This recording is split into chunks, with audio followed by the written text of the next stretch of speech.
And here we are in this calm and quiet moment. There is nothing to consider tonight, nothing to think about. Just a feeling of comfort as I share with you a simple, soothing story. A story that is, in its own way, quite fragile. A story about a fear as clear and as strange as glass. It doesn't matter if you hear every word, as your mind begins to drift towards the peaceful heart of this peculiar tale.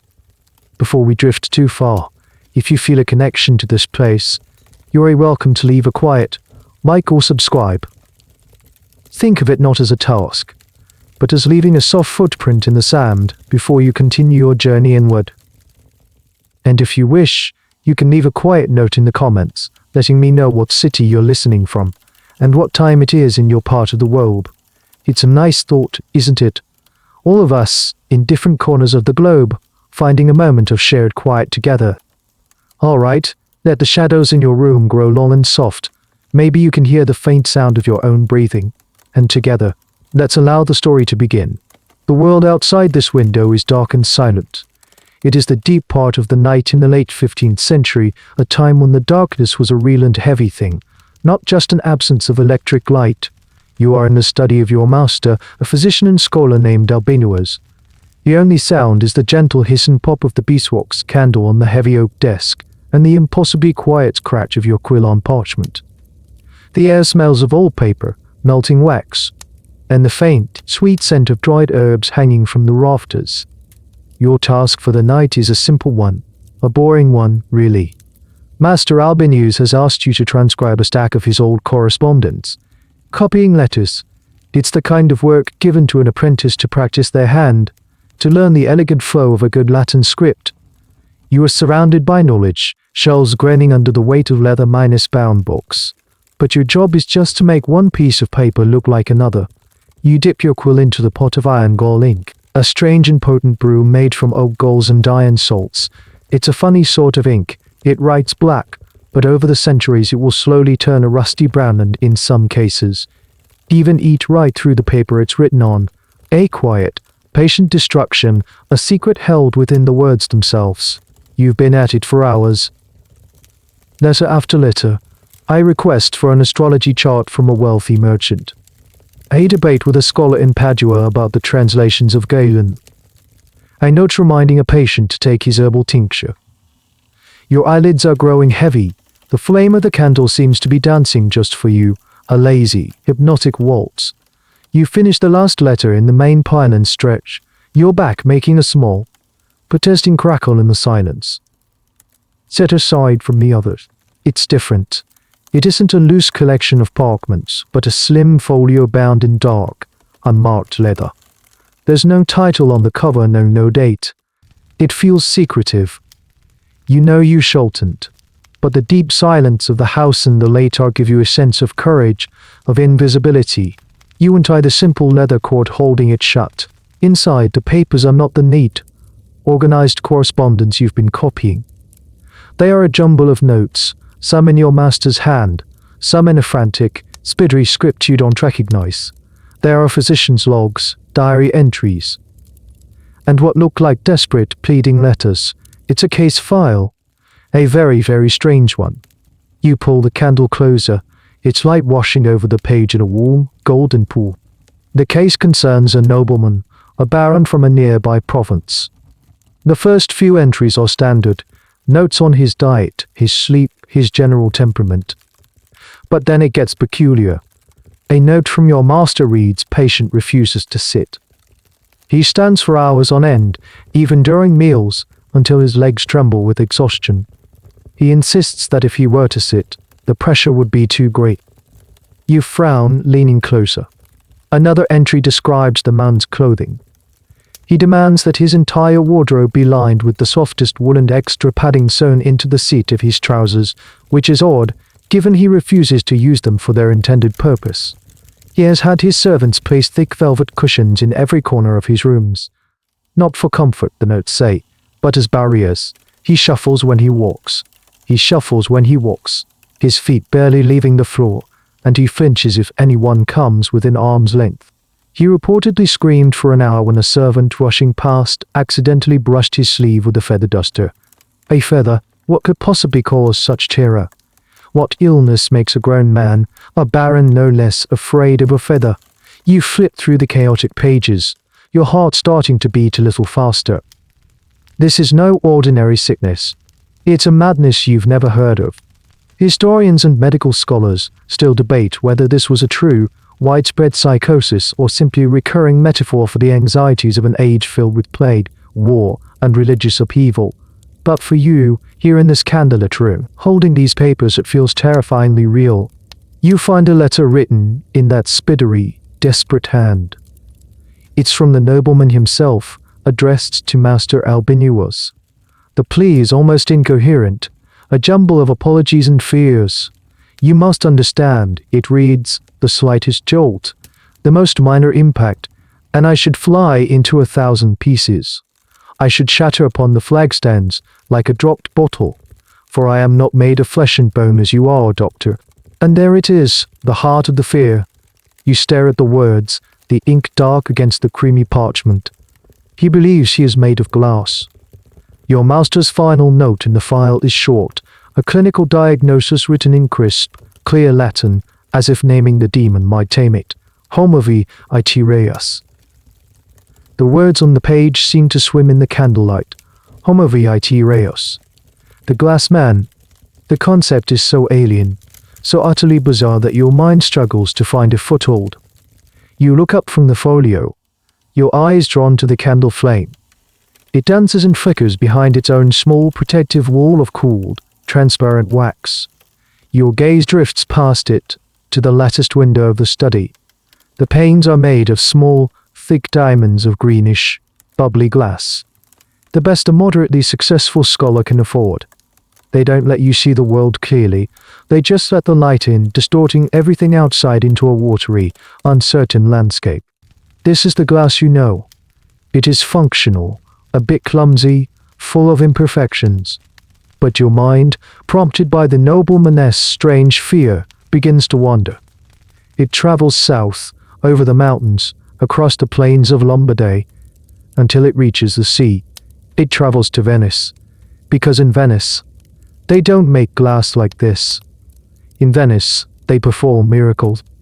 You've never seen it yourself, of course, but you've heard the accounts. Venetian glass, cristallo, they call it that because it's as clear as rock crystal, as pure as a mountain spring. It is glass that seems to be made not from sand and dash, but from solidified light, from captured breath. A Venetian goblet is so thin you can feel the warmth of the wine through its sides before you even lift it to your lips. It rings with a pure, high note if you tap it gently with a fingernail. It is a substance of impossible contradiction, hard as stone yet fragile as an eggshell, clear as air, yet undeniably present. To the wealthy and powerful of Europe, this wasn't just a drinking vessel. It was a statement. Owning a piece of Venetian cristallo was like owning a piece of the future. It was a symbol of wealth, sophistication, and a mastery over the natural world. Historians today still debate the psychological impact of this new material. Did its sudden, widespread availability among the elite change the very way people perceived concepts like transparency, purity, and fragility, or was it just a very pretty, very expensive cup? The secret to its creation was guarded more fiercely than any state secret. For a time, all the glass furnaces of Venice were located in the city itself. But Venice is a city built on a forest of submerged wooden pylons, a tinderbox waiting for a spark. After a few disastrous fires, the Doge, the ruler of Venice, made a decree. In the year 1291, the entire glass-making industry, every furnace, every apprentice, was ordered to move to the nearby island of Murano. The official reason was fire safety. But everyone knew the real reason. It was about control. By moving the glass makers to an island, the Venetian state could watch them, monitor their comings and goings, and ensure their secrets never left. The island of Murano became, effectively, a very beautiful, very well-appointed prison. The master glassblowers were treated like royalty. They were given privileges, titles, and could marry their daughters into noble families. But they were forbidden to leave, and the penalty for sharing the secrets of their craft with an outsider was swift and absolute. They say the recipe involved a special kind of sand, a fine white quartz pebble called des abia decogoli, and an ash derived from a specific seaside plant that grew only in the Levant. It was a kind of alchemy, transforming humble dirt and ash into something ethereal. They would work in the roaring heat of the furnaces, spinning and blowing, shaping the molten blob of glass at the end of their pipes, with a skill that seemed almost supernatural. And now, sitting here in the quiet study, you begin to understand. You imagine the nobleman from the case foil. A man of immense wealth and power. He would have owned these things. He would have owned these things. He would have held a Venetian goblet in his hand, marveling at its weightlessness, its clarity. He would have been terrified of dropping it. He would have seen how a moment of carelessness, a single slip, could reduce this object of perfection and immense value into 1,000 worthless shards on the floor. And then one day, in the depths of a melancholic fever, his mind made a terrible, imaginative leap. The anxiety he felt for his precious, fragile possessions he transferred it to himself. His body, like the goblet, became something of immense value, the vessel of his noble soul, but also something terrifyingly fragile. He saw the world not as a place to live, but as a series of potential impacts. A careless servant, a hard chair, an overly enthusiastic handshake, each one a threat that could shatter him into a million pieces. You look down at your own hands resting on the oak desk. They seem solid enough, fresh in bone and blood. But for a fleeting moment, you can almost imagine it. You can almost feel the fear of being so brittle, so breakable. The fear that you are not solid at all, but merely a beautiful hollow shape, waiting for the fatal tap that will bring it all to ruin. The miracle of glass has given the world a new kind of beauty, but you realize with a sudden chill, it has also given it a new and terrible kind of fear. The thought is unsettling like a cold draught in a warm room. The nobleman's fear, born from the strange new beauty of glass, lingers in the air. But he was just a baron, a man of regional importance. The file in front of you suggests a quiet, private madness, hidden away behind the walls of his estate. But your master's collection is vast, and your curiosity, now thoroughly ignited, pushes you to look further. You begin to search through other folders, not just the organized correspondence, but the messier collections of notes, the ones labeled with broader terms like melancholia or royal ailments. And not just a baron, but a king. Then not just any king, but the ruler of France, Charles VI. The notes are older, from nearly a century before, compiled from various chronicles and medical accounts. The story they tell doesn't begin in a quiet study, but under the hot, unforgiving sun of a royal hunt. You can almost feel the heat rising from the page. It's August of 1392. The king and his retinue are riding through the Le Mans forest. He is a young man, still in his early 20s, but he has already been king for over a decade. H.E.S. known as Charles the Beloved. Handsome, athletic, chivalrous. He is the very picture of a medieval monarch. But there have been signs, whispers that historians still debate the significance of. H.E.S. been suffering from fevers, a strange and impatient energy, a mind that seems to be working a little too fast. His physicians, of course, diagnosed it as a heated choler, an excess of yellow while making his temperament hot and dry. The air on this August day is thick and stagnant. The leaves of the oak trees are dusty and still. The only sound is the lazy buzz of insects and the clinking of harnesses. The king is dressed in a black velvet doubled, a heavy and foolish choice for such a day. A page, riding behind him, begins to nod off in the saddle, his head heavy with the heat. His lance, held loosely in his hand, tips forward on the knight in front of him. The sound is not loud. In the grand scheme of a royal procession, it is a minor thing, a sharp, metallic clang. But for the king, that sound is a trigger. It's like a key turning a lock on a door deep within his mind, a door that should never have been opened. He suddenly shudders, his eyes going wide with a terror that no one around him can understand. He draws his sword, its polished steel flashing in the dappled sunlight. He screams. But his scream isn't one of command or anger. It is a raw, animal cry of pure panic. Treason. They are delivering me to my enemies. His mind, burning with fever and paranoia, has snapped. He is no longer Charles the beloved King of France. He is a cornered animal. He spurs his horse forward, his sword swinging wildly. The knights around him are frozen in disbelief. This is their king, their divinely appointed ruler. To raise a hand against him is the highest form of treason. They call his name, trying to break through the fog of his madness, but he doesn't hear them. He sees only enemies, assassins in the trees, traitors in the faces of his own men.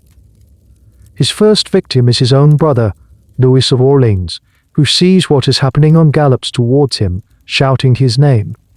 Charles swings, and Louis barely manages to turn his horse in time, the sword slicing through the air where he had just been. Then the king turns on his own knights. Men who had sworn to protect him with their lives are now forced to dodge the frenzied attacks of the very man they serve. You can picture the scene. The chaos, the dust, the shouting. Knights in heavy armor trying to maneuver their war horses in the dense forest, not to fight, but to escape their own commander. It's a scene of nightmarish absurdity.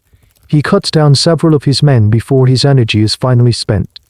His sword arm drops, his eyes roll back in his head, and he slumps from his saddle, falling into a deep, unmoving coma. His retinue gathers around him, their faces a mixture of horror and confusion. They lay him on a litter and begin the slow, mournful journey back to the castle. The king, their beloved king, has been lost. Not to an assassin's blade or for an army, but to the treacherous, uncharted wilderness of his own mind. This event, the Bal des Ardentes or Ball of the Burning Men incident that would follow, and the decades of madness that ensued are well minus documented historical facts. But what the official chronicles often leave out, what you are finding in these physicians' notes, is the specific and peculiar form his madness would later take. The coma lasts for days.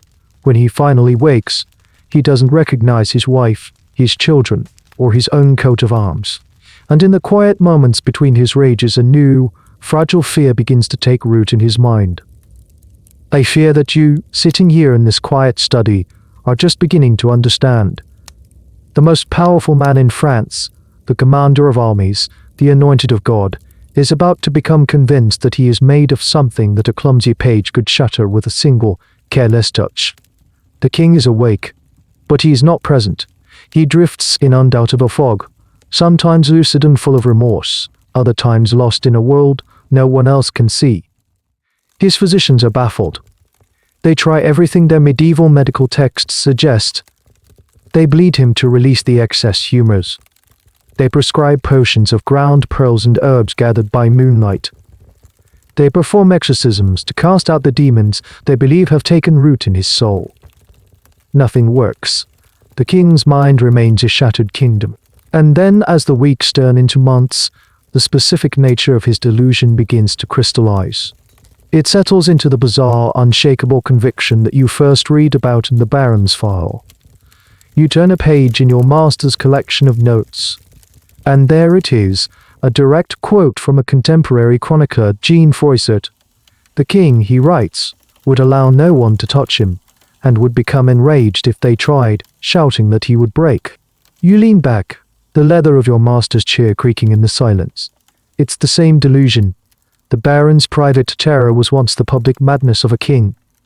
Charles VI of France, a man who once wore steel plate armor and charged into battle, now believes his body is made of glass. This changes everything in his daily life. The palace, once a center of vibrant courtly life, becomes a padded cell. You can almost see the absurd, tragic transformation. Heavy tapestries are hung over stone walls, not for warmth, but to soften any accidental impacts. Extra minus thick carpets are laid across the floors. His attendants are ordered to move around him with a slow, exaggerated grace, as if they are performing a strange, silent ballet. They speak in hushed tones, their voices soft and low, for fear that a loud noise might send a fatal vibration through his fragile form. And then there is the problem of sitting. The chronicles are quite specific about this. For long periods, Charles refuses to sit down at all. He eats his meals standing up. He holds court on his feet, shifting his weight from one leg to the other, until he is pale with exhaustion. He believes that the simple act of sitting, the pressure of his own weight on a chair, would cause his brittle backside to fracture into 1,000 razor-sharp shards. To counter this, his doctors and attendants devise a truly bizarre solution, one that scholars still find both comical and deeply sad. They have special trousers made for him, reinforced with thick padding and, according to some accounts, thin iron rods sewn into the fabric. These rods, they hoped, would provide an internal structure, a kind of hidden scaffolding to protect his delicate glass buttocks from the perils of a simple wooden throne. You can just picture the royal tailors, scratching their heads as they try to fulfill this unprecedented royal command, sewing metal rods into the king's underwear. It's a strange and little known detail, a footnote in the grand sweep of history, but it speaks volumes about the lengths they went to accommodate his madness. His fear extends to travel. The rattling of a royal carriage is out of the question. For a time he is confined to the palace, a prisoner of his own delusion. When he must be moved, he is carried gently on a litter, surrounded by servants holding large, soft cushions, like strange bodyguards warding off the invisible threat of vibration. Historians still debate the political consequences of all this. How do you run a kingdom when the king believes HES a piece of fragile stemware? His moments of lucidity become fewer and farther between. Power is seized by his ambitious uncles and his wife Queen Isabel. France, embroiled in what would become the 100 Years' War with England, is a ship with a madman at the helm. His personal fragility becomes a terrifying metaphor for the fragility of the entire nation. You try to imagine the psychological reality for Charles. To live every moment in a state of high alert. To see every object, every person, every interaction, not for what it is, but for the danger it represents. A dropped book is a mortal threat. A playful dog bounding into the room is an agent of destruction. An affectionate touch from his wife could be the end of him. It's a life of constant, unrelenting terror, born from an idea that is, on its face, utterly ridiculous, and yet it was real to him. As real as the stone walls of the Louvre, as real as the crown on his head, a crown he probably insisted be placed there with the utmost care. His mind had taken a common, everyday material, one that was becoming a symbol of luxury and sophistication, and twisted it into the architecture of his own personal nightmare. He was a king in a glass castle of his own making, and for him, the danger of shattering was the most real thing in the world. You gently close the folder on King Charles VI. The candle has burned down an inch, the melted wax spooling at its base. The king's story leaves you with a profound sense of unease. How could any mind, let alone a royal one, come to such a bizarre conclusion? What explanation could there possibly be? You are, after all, an apprentice to a physician. Your world is one of diagnosis, of cause and effect. An imbalance in the body's fundamental substances. You get up from the desk and walk over to one of the towering bookshelves. Your fingers trail along the cool leather spines of your master's books. You pass over the works of Aristotle and Plato, the herbals and the alchemical texts, until you find the one you're looking for, a heavy tome containing the collected works of Galen, the great physician of the Roman Empire, whose ideas still dominate all medical thinking. His theories are the bedrock of your master's practice. The unquestioned truth of how the human body works. You pull the book from the shelf, it's heavy, smelling of dust and time, and carry it back to the desk. You open it to the section on the four humors. This, you know, is where the answer must lie. To a mind of your time, the theory is not a theory at all, it is a fact. It's as fundamental as the belief that the sun revolves around the earth. The body, as Galen taught and everyone believes, is composed of four essential fluids or humors. There is blood, which is hot and moist, associated with the air and a sanguine, cheerful temperament. There is yellow bile, hot and dry, associated with fire and a choleric, angry temperament. There is phlegm, cold and moist, associated with water and a phlegmatic, calm temperament. And then there is the fourth humor, the difficult one, black bile. In Greek, mela in ak hole. It is cold and dry, associated with the earth, the season of autumn, and a melancholic temperament. You run your finger down the page, reading the familiar descriptions. A little black bile is necessary. It makes a person thoughtful, serious, creative. Artists, poets, and philosophers are often touched by a melancholic disposition. But an excess of black bile, that is a dangerous thing. When there is too much of this cold, dry humor in the system, it wreaks havoc. It can stagnate, burn, and putrefy, releasing dark, smoky vapors that rise up and cloud the mind. This is the source of melancholy, a condition far more serious than simple sadness. It is a true pathological state. The symptoms described by Galen and the Arab physicians who followed him are varied: fear, anxiety, despair, and, most importantly, delusions. The text explains that these dark vapors can literally trick the senses. They can make a man see things that are not there, hear voices in the silence, and believe things about himself that are patently untrue. This is the official explanation for the glass delusion. It's not a spiritual possession or a random quirk of the mind. It is a physical disease. The physicians of King Charles VI and the nobleman in your master's file would have diagnosed them with an excess of burnt black bile. The logic from their perspective was perfectly sound. Black bile, when it is cooked or adusted by the body's internal heat, becomes even more potent. And what are the properties of this adusted black bile? It is dark, brittle, and prone to splintering. It becomes in the melancholic imagination like black glass. You can almost hear your master's voice lecturing you on this very topic. The patient's mind, he would say, stroking his beard thoughtfully, is merely reflecting the state of his humors. He believes he is made of glass because, in a very real sense, the substance poisoning his spirit is glass minus-like. His soul is looking into a dark, distorted mirror of his own internal fluids. This idea that the mind is a mirror of the body's inner state is a powerful one. It's a concept that historians of medicine find fascinating. For centuries, it provided a complete, if incorrect, framework for understanding mental illness. It meant that even the most bizarre delusion had a physical cause and, therefore, a potential physical cure. The treatments all followed this same logic. To cure a melancholic, you had to rebalance his humors. You had to get the bad stuff out. This is why they would bleed patients to remove excess blood and hopefully some of the black bile with it. They would prescribe purgatives and emetics, harsh concoctions of herbs designed to bind into the digestive tract, in the hope of expelling the corrupted humor. They would also prescribe specific diets. A man suffering from an excess of cold, dry black bile should eat warm, moist foods. Chicken, fresh fish, wine, and moist fruits were recommended. He was to avoid melancholic foods like red meat, old cheese, and root vegetables, as these were believed to produce even more black bile. Sitting there, the ancient text open before you, it all seems to make a strange kind of sense. The glass delusion is not just a random fantasy. It is the logical endpoint of a physiological process.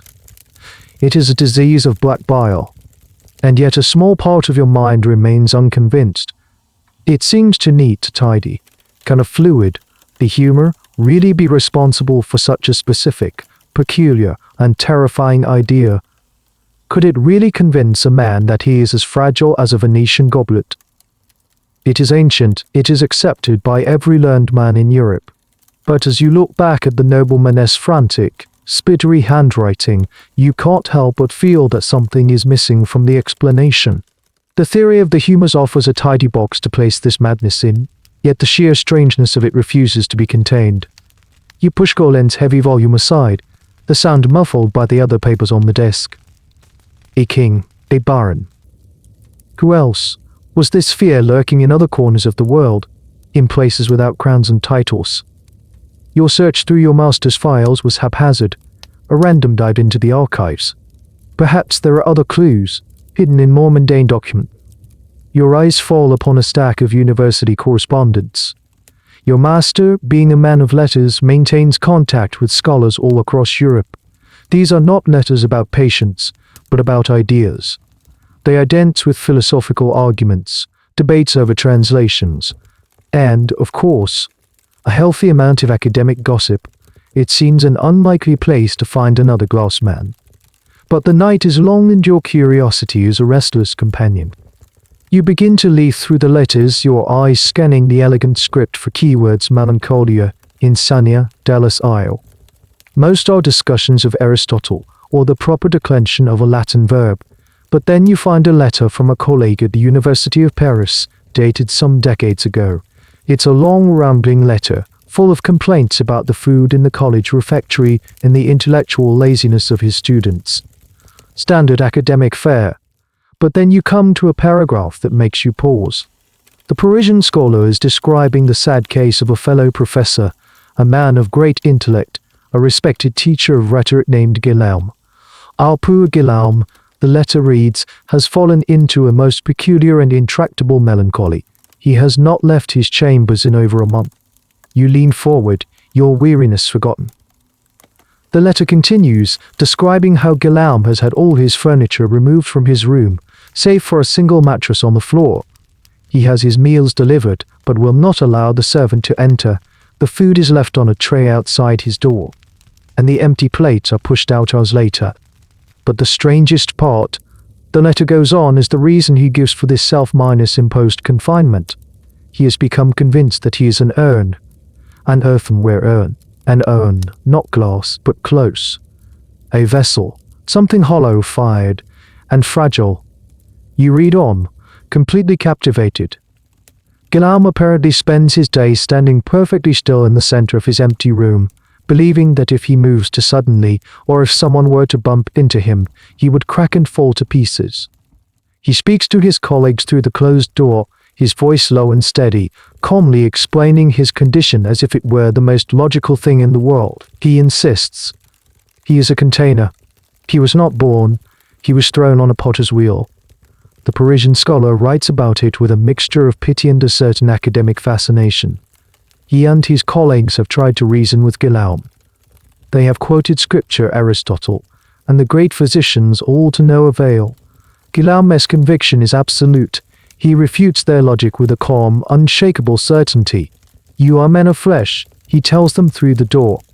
You cannot possibly understand the structural anxieties of fired clay. This detail, a scholar who believes she is an urn, is a classic example cited in many historical texts on the subject, though the name and profession often change in the telling. Whether Guillaume was a real person or a sort of academic urban legend is, of course, a matter of some debate among historians, but the story serves a powerful purpose. It shows that this family of vessel delusions was not just an affliction of the powerful, but also of the learned. It makes a strange kind of sense. A king, whose identity is tied to the integrity of his kingdom and his bloodline, fears his body will shatter. A scholar, a man whose entire life is about being a vessel for knowledge, a container for ideas and words, comes to believe he is literally a container.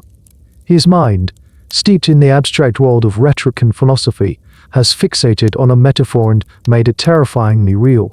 You try to imagine the scene. A sunlit quadrangle at the Sorbonne. Students hurrying to lectures, their robes flowing behind them. And in a quiet room above, the brilliant mind has sealed itself off from the world, terrified of cracking. His colleagues stand outside his door, perplexed. How do you argue with a man who no longer believes he shares a basic reality with you? How do you use logic to persuade someone that their own body is not, in fact, an inanimate object? The letter writer mentions the treatments they have attempted. They have tried sending in warm, moist foods to counteract his earthy, melancholic humor. They have had musicians play soothing lutes outside his window. One particularly zealous physician suggested a more aggressive approach, have a servant burst into the room and strike the professor with a soft club to prove to him that he would not break. Thankfully, the letter notes, this cure was rejected as being far too dangerous. The fear was that, even if it didn't shatter his body, it would surely shatter what was left of his mind. You put the letter down. The world of this delusion is expanding. It is not just one nobleman, one king. It is a strange thread running through the tapestry of your era, appearing in the most unexpected places. It seems to be a sickness of the elite, the powerful and the educated. Men who have the luxury, perhaps, to dwell on such abstract and terrifying ideas. Men whose identities are so grand that the fear of their utter and complete shattering is a constant. Lurking shattering is a constant. An urn. A king. A baron. The common thread is fragility, but the material changes. Glass, clay, it seems to be about the fear of being a hollow, breakable object, Then the silence in your master's study feels heavier now, charged with these stories of fractured minds. Your eyes, tired from reading, drift around the room. They pass over the familiar herbs and charts, the stacks of books and scrolls, and then they land on a corner of the study you rarely pay attention to, your master's alchemical laboratory. It's not much of a lab, just a small hearth with a brick chimney, a sturdy workbench, and a collection of strange glass vessels. There are alembics for distillation, with their long, swan-like necks. There are fat-bellied retorts for heating substances, their spouts angled downwards to collect the condensed vapors. There are flasks and beakers of all shapes and sizes. This is where your master conducts his other work, the secret art, the great work, the attempt to understand the fundamental nature of matter, to purify the corrupt and elevate the base. You get up and walk over to the workbench, your footsteps silent on the stone floor. You run a hand over the cool, smooth surface of a large glass retort. It's a beautiful object, perfectly clear with elegant curves. It is also, incredibly fragile.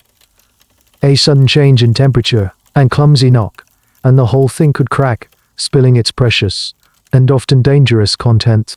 Alchemy in your time is not the hocus pocus it will one day become in the popular imagination.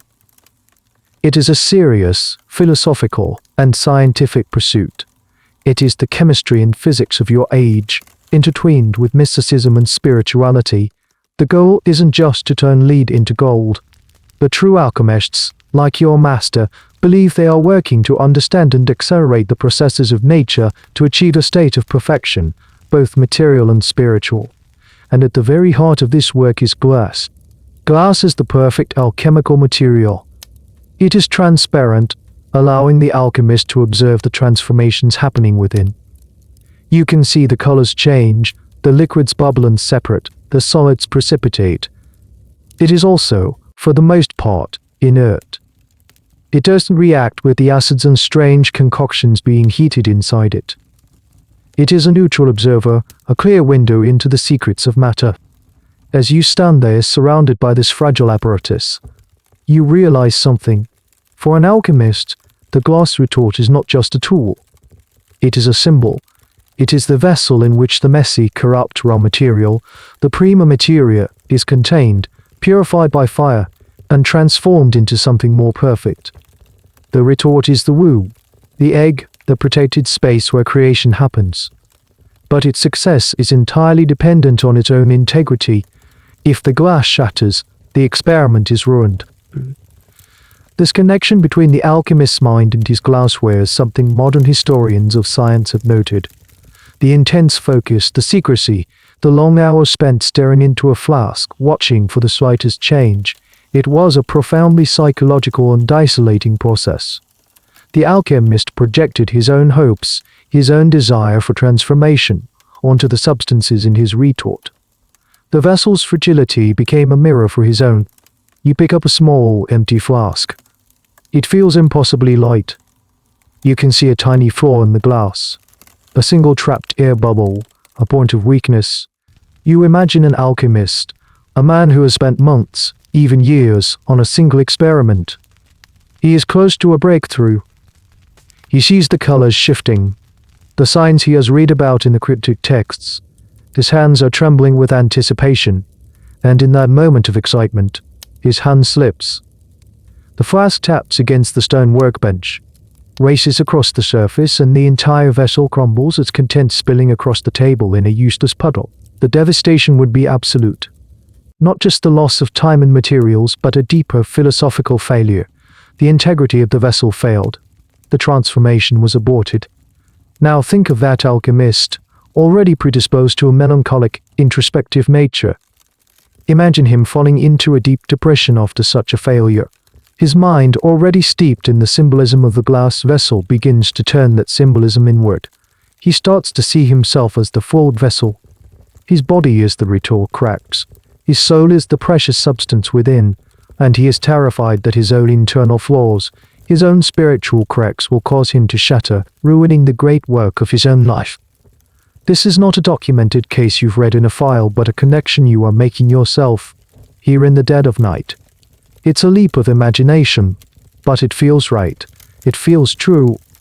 The glass delusion may not just be a sickness of kings and scholars, but a secret fear of the secret minus keepers themselves, the men who spent their lives staring into glass praying it wouldn't break.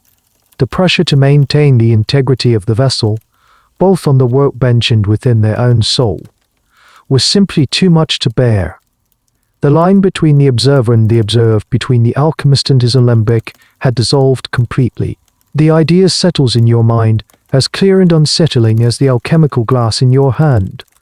The fear isn't just about a material, it's about a role, a purpose. The king as the vessel of the state, the scholar as the vessel of knowledge, the alchemist as the vessel of transformation. The weight of that responsibility, combined with a melancholic mind, could apparently make the metaphorical feel terrifyingly literal.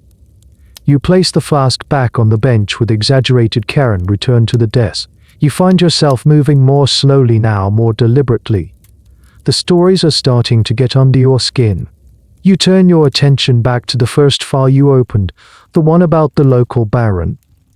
The king's story was one of grand, public madness, the scholar's a tale of quiet, intellectual isolation. But this baron, his file, offers something different. It's a glimpse into the mundane, day minus to minus day reality of living with this extraordinary fear. The Chronicle of Charles VI tells you that he was afraid, but the notes on this anonymous nobleman tell you how he was afraid. You smooth out a page of notes written in your master's neat, clinical hand. It's a log of observations taken during a visit to the baron's estate. Your master wasn't just a correspondent, he was a consulting physician. He was there, he saw it all. And you, reading his words, see it too. You arrive at the manor house. It looks normal from the outside, a solid, imposing structure of stone and timber. But the moment you step inside, you know something is wrong. The great hall, usually a place of noise and activity, is unnaturally quiet. Thick woolen tapestries hang on every wall, their rich colors absorbing both sound and light, giving the room a muffled, claustrophobic feeling. The floor is covered in overlapping layers of expensive carpets from the east, so thick your boots sink into them as if you're walking on moss. A servant approaches, his shoes wrapped in soft cloth bags to dampen the sound of his footsteps. He doesn't speak, but gestures for you to follow, his movements slow and cautious. He leads you through hallways padded with velvet runners, past suits of armor that have been draped in heavy blankets, as if they've been put to bed.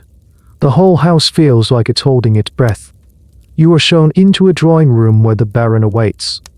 And the scene is even more bizarre than you imagined. Every single piece of furniture, chairs, tables, cabinets, has been pushed back against the walls, creating a wide, empty space in the center of the room.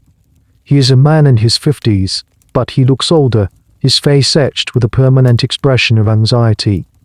He is dressed in absurdly bulky clothing, a double-toned hem so heavily padded he looks like a stuffed doll.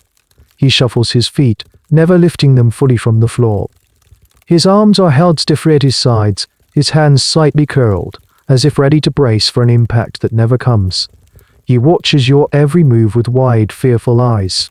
Your master, Albinius, greets him in a low, soothing voice. The baron nods in reply but doesn't speak. He can trust the vibration of his own vocal cords.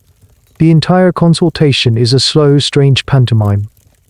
Your master asks questions, and the baron responds with minute gestures, a slight shake of the head, a subtle shrug of his padded shoulders. At one point, your master takes a step forward to examine him more closely. The baron flinches violently and throws his arms up to protect his head, letting out a small, terrified whimper.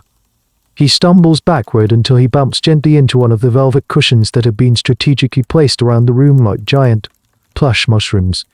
This strange detail, the use of cushions as a kind of personal defense system, is a recurring theme in the accounts of glass sufferers. It's a sad, comical image, a powerful nobleman creating a fortress of pillows against the world. The absurdity continues.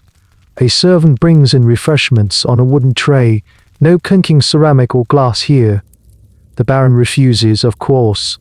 Eating and drinking are terrifying ordeals. He subsists on a diet of soft bread and thick porridges, eaten with a wooden spoon, very, very slowly, He sleeps or tries to, on a low mattress surrounded by a barricade of feather beds. He has not had a proper bath in months, for fear of the shock of the water. This is the reality of the glass delusion. It's not a single dramatic moment of shattering. It is a slow, grinding process of self minus erasure. It is a life reduced to a series of preventative measures. The Baron has systematically eliminated every risk, and in doing so he has eliminated life itself. He has eliminated life itself. He can't sit, can't run, can't laugh, can't embrace his wife or children. He is a prisoner in a padded world of his own design. Historians often wonder about the families of these men. How did they cope? Did they illusion?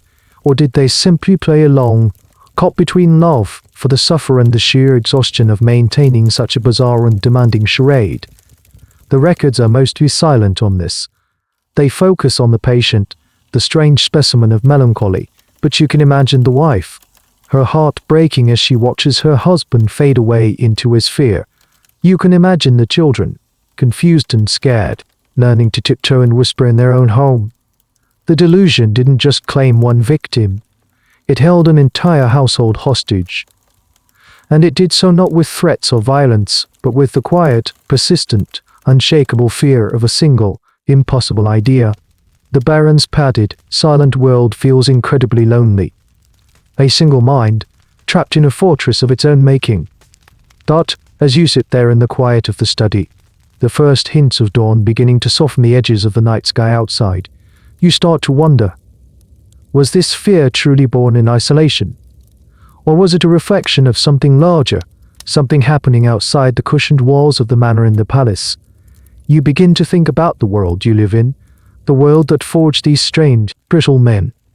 Your era, this long moment stretching from the late Middle Ages into the Renaissance, is not a calm one. It feels, on many days, like the world itself is threatening to shatter. You've grown up with the stories. Just a century ago, the Great Pestilence, the Black Death, swept across Europe. It wasn't a noble sickness. It didn't care about your humors or your station. It struck down kings and peasants with terrifying impartiality. It emptied entire villages, leaving behind a silence that was far more dreadful than the Baron's. The plague left deep scars on the European psyche. It introduced a profound sense of precariousness into daily life. Your body, the very thing you inhabited, could betray you at any moment. You could be healthy at dawn and gone by dusk. This idea of the body's inherent fragility, its vulnerability to invisible, invading forces became a part of the post-historians have long argued that the art and literature of the post-plague world are saturated with this anxiety. The dance of death becomes a popular motif, showing skeletons gleefully leading popes, emperors, and commoners alike to their doom. The message was clear. Underneath the robes and armor, we are all just fragile skeletons, a breath away from collapse. And it wasn't just disease. There was war, the 100 Years' War. The very one that raged during Charles VI's descent into madness was a brutal, landscape-minus-altering conflict.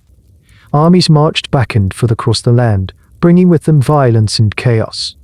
Then there were the civil wars, the peasant revolts, the endless bloody squabbles of ambitious nobles. The very structure of society felt unstable, prone to sudden, violent fractures. And what about the structure of faith?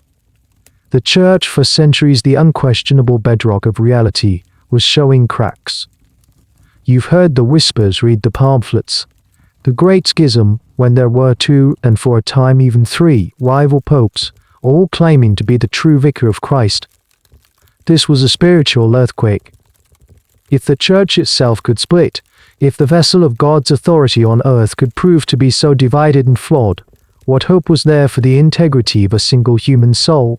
This is a key concept for understanding the glass delusion, though one that is, by its very nature, impossible to prove. Some scholars believe the delusion was a powerful metaphor, a microcosm of a macrocosmic anxiety. When the world around you seems to be breaking apart, when institutions are crumbling and life is hanging by a thread, the mind can seize upon a powerful, concrete symbol for that feeling. And what better symbol for utter, catastrophic fragility than glass. The nobleman's fear of shattering wasn't just about his own body. It was an expression of a deep, cultural anxiety about the brittleness of his entire world. His personal, internal sense of coming apart was mirrored by the world outside his window. You can imagine the Baron even before his delusion took hold. He would have managed his lands, dispense justice, perhaps even lead men into battle. He would have been acutely aware of the fragility of his position. A poor harvest could ruin him. A shift in political alliances could see his lands confiscated. A stray arrow in a skirmish could end his life. He lived in a world of constant risk management. Then melancholy takes hold. The black bile rises. His mind, already primed to see fragility everywhere, turns that lens upon itself. The fear of his crops failing, his body succumbing to plague, all of these anxieties coalesce and crystallize into one, pure manageable terror. He cannot stop the plague. He cannot control the king. But he can pad his clones. He can refuse to sit down. The delusion, in its own strange way, might have been a coping mechanism. It took a vast, uncontrollable sea of anxieties and distilled it into a single, tangible, albeit bizarre, set of rules for survival. It gave him the illusion of control in a world where control was, for everyone, just an illusion. The idea that this strange fear is a reflection of a fragile world makes a certain kind of sense. It provides a grand, sweeping context for the madness. But, as you continue to sift through your master's papers, you come across a case that doesn't quite fit the mold. The file is slimmer, the notes more recent, from the early 19th century, a world on the cusp of modernity, far removed from the plagues and papal schisms of the Middle Ages. The patient is not a powerful man, but a woman, a princess. And her delusion is even more specific, more poetically bizarre, than any you've encountered so far. Her name is Princess Alexandra of Bavaria. The file contains a transcript of a conversation between her and her physician, a man clearly struggling to maintain his clinical composure in the face of such exquisite strangeness. Alexandra was a real historical figure, the daughter of King Ludwig I of Bavaria. She was, by all accounts, a highly intelligent and artistically inclined young woman, but one who lived her life under the shadow of a profound and peculiar anxiety. You read the physician's notes and a picture of the princess begins to form. She is obsessed with cleanliness, constantly washing her hands and demanding that her rooms be scrubbed from top to bottom each day. She insists on wearing only white clothing to ensure that she can see the slightest speck of dust. This in itself is not unheard of, but the reason for her obsession is unique. She explains to the doctor in a calm and rational tone that when she was a child, she swallowed a grand piano made entirely of glass. You have to read the sentence twice to make sure you understood it correctly. A glass grand piano. The image is breathtaking in its absurdity. She is utterly convinced that this enormous, fragile object is lodged somewhere inside her soul. Therefore, she must move with the utmost care. She walks sideways through doorways, her arms held stiffly at her sides, carefully navigating her invisible, internal burden. She avoids crowds, any place where she might be jostled or bumped. A single impact, she explained, could shatter the piano, and the resulting splinters of glass would surely be the end of her. Her obsession with white clothes and cleanliness is suddenly cast in a new light. It's not just about hygiene. It's about purity. Her body, the vessel containing this precious, albeit imaginary, object, must be kept pristine. Her white dresses are a symbol of the perfect, clear container she strives to be. This case is fascinating to historians and psychologists for several reasons. First, it's one of the very few recorded instances of the delusion in a woman. For centuries, this was overwhelmingly a man's madness, an affliction of powerful patriarchs. Why Alexandra developed it is a question scholars still puzzle over. Was it because as a princess in a highly controlled royal court, she felt as decorative and constrained as a glass figurine? Was her life so prescribed that her only means of asserting control was through this elaborate, all-encompassing delusion? Second, the sheer specificity of her belief is astounding. Not just glass, but a glass grand piano. Why a piano? The notes suggest she was a talented musician and a budding writer. The piano was a central part of her life, an instrument of creativity and self-expression. By internalizing it, by making it a part of her own fragile anatomy, she was perhaps expressing a deep anxiety about her own artistic talents. Perhaps she felt her creativity was a fragile, burdensome thing that needed to be protected from the rough and minor stumble of the world at all costs. You can almost picture her, a slender figure in a white dress, gliding cautiously through the polished corridors of the Munich residence. Her family, her servants, they all know her story. They learn to accommodate her, to give her a wide berth, to open doors for her so she can pass through them in her sideways, careful manner. Unlike the rages of Charles V. or the reclusive despair of the Baron, Alexander's delusion seems to be a quiet, almost graceful one, silent ballet of self-protection. The physician's notes end with a sense of gentle bafflement. He has no cure for her. He cannot reason her out of a belief that is so fundamental to her existence. Her glass piano is as real to her as the floor beneath her feet. Her case seems to represent a different flavor of the delusion. It's less about a humoral imbalance and more about a deeply personal, symbolic narrative. Her mind has not just fixated on a material, it has composed a story, a tragic little fairy tale, in which she is the protagonist, the cursed princess carrying a beautiful, dangerous, and utterly impossible secret inside her. And for her, every careful, sideways step is another line in that story, the story she must live out, every waking moment of her life. The story of the princess with the glass piano lingers in your thoughts. Her delusion feels different, more modern, more psychological. It seems less like a disease of the humors and more like a poem that has somehow come to life. You wonder how a scholar of your own time would even begin to categorize such a thing. Was there a name for this family of illnesses? A way to talk about them that went beyond simply blaming black bile? Driven by this question, you turn to a different part of your master's library. Not the ancient Greeks or the Persian correspondence, but a book that feels more contemporary, more comprehensive. It is a thick, dense volume, bound in dark leather, its title stamped in faded gold leaf on the spine. You've seen your master consult this book many times. It is his Bible on the subject. Written by an English scholar named Robert Burton and published in the early 17th century, it is a monumental, almost obsessive attempt to catalogue every known cause, symptom, and cure for melancholy. Burton himself was a lifelong sufferer, and the book is his life's work, a labyrinthine, endlessly digressive, and strangely beautiful exploration of human sadness in all its forms. You heft the book onto the desk.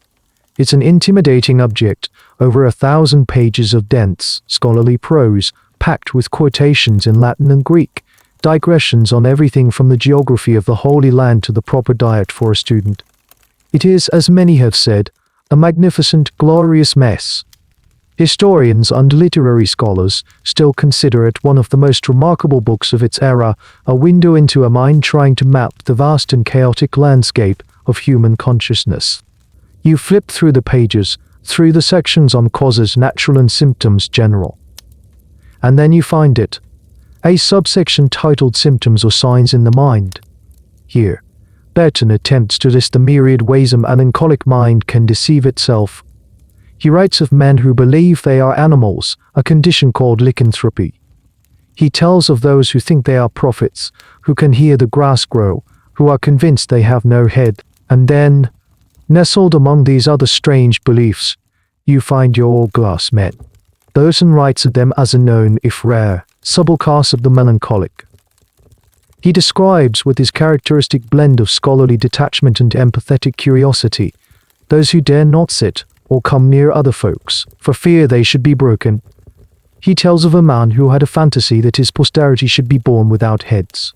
He mentions another who thought he was an earthenware pot, just like the Parisian professor. What's striking is how Burton presents these cases. He doesn't treat them as monstrous or demonic. He sees them as objects of pity and scientific curiosity. They are extreme examples of what a mind, poisoned by melancholy, is capable of. He is not just repeating old stories, he is cataloguing, classifying, trying to create a scientific taxonomy of delusion. He is performing an anatomy, dissecting melancholy to understand its every part. For you reading this in the pre-dawn light, the book is a revelation. It confirms that the cases you stumbled upon are not isolated incidents. They are part of a recognized pattern. The Glass Delusion, for Robert Burton and his many readers, was a real and documented medical condition. It had a name, or at least a description. It had a name, or at least a description. It had a place in the grand catalogue of human suffering. This act of naming and classifying is a powerful, chaotic experience and gives it boundaries. It makes it an objective study rather than an objective superstitious fear. While Burton's underlying theory is still based on the four humors, he devotes hundreds of pages to the evils of black bile. His approach feels different. It is more empirical, more observational. He is less interested in ancient theories and more interested in the lived experience of the sufferer, in all its strange and heartbreaking detail. He also devotes a huge portion of the book to cures. His suggestions are a wild mix of the sensible and the bizarre. He advocates for a good diet, fresh air, and pleasant company. He suggests listening to music, engaging in stimulating conversation, and reading good books, though not, he warns, sad ones.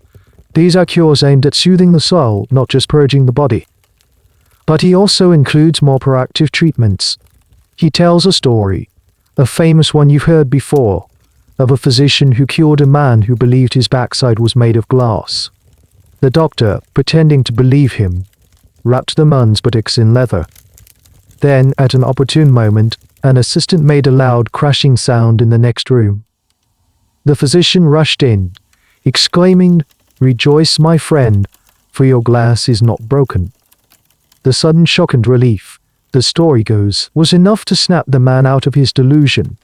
Whether this kind of psychological trickery actually worked is a matter of intense debate among medical historians. It sounds more like a fable than a case study. You close the heavy book. The Anatomy of Melancholy has given you a framework. The Glass Delusion is real. It is a recognized symptom of a terrible disease. It is a thread in a much larger tapestry of human strangeness. And for the first time, you feel a glimmer of hope for these brittle men. Because if a disease can be entomatized, if it can be understood, then perhaps, just perhaps, it can be cured. Robert Burton's book gives the delusion a name and a context. It's no longer just a collection of strange, isolated stories, but a recognized medical phenomenon. You feel a sense of order, of scientific progress. But then a new question begins to form in your mind, a question that Burton's comprehensive catalogue inadvertently raises. How common was this really? You've now found a king, a baron, a scholar, a princess, and a handful of anonymous sufferers mentioned in a book.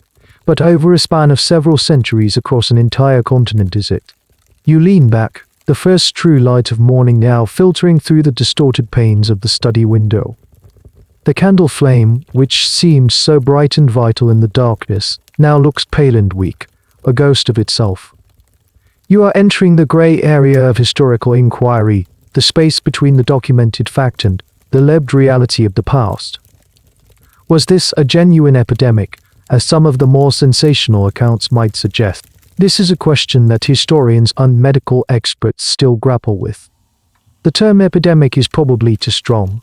There's no evidence that the Glass Delusion spread like the plague, moving from town to town.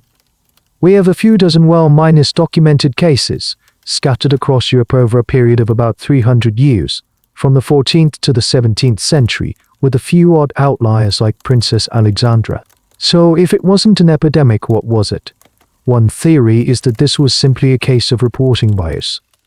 The sufferers we know about are, for the most part, extremely famous or wealthy. King Charles v's madness was a matter of state, recorded by every chronicler in France. Princess Alexandra was royalty. The others were nobles, scholars, or wealthy merchants who could afford the very best physicians who, like your master, kept detailed record. But what about the common person? What about a baker in Augsburg, or a wool miner's carter in Ghent, or a peasant farmer in the fields of Normandy? If one of them developed the belief that they were made of glass, would anyone have written it down? Almost certainly not. They would have been dismissed as a village eccentric, a syncreton, or perhaps locked away in a primitive asylum with no records kept. Their delusion would have been lost to history, whispered about by their neighbors for a generation and then forgotten.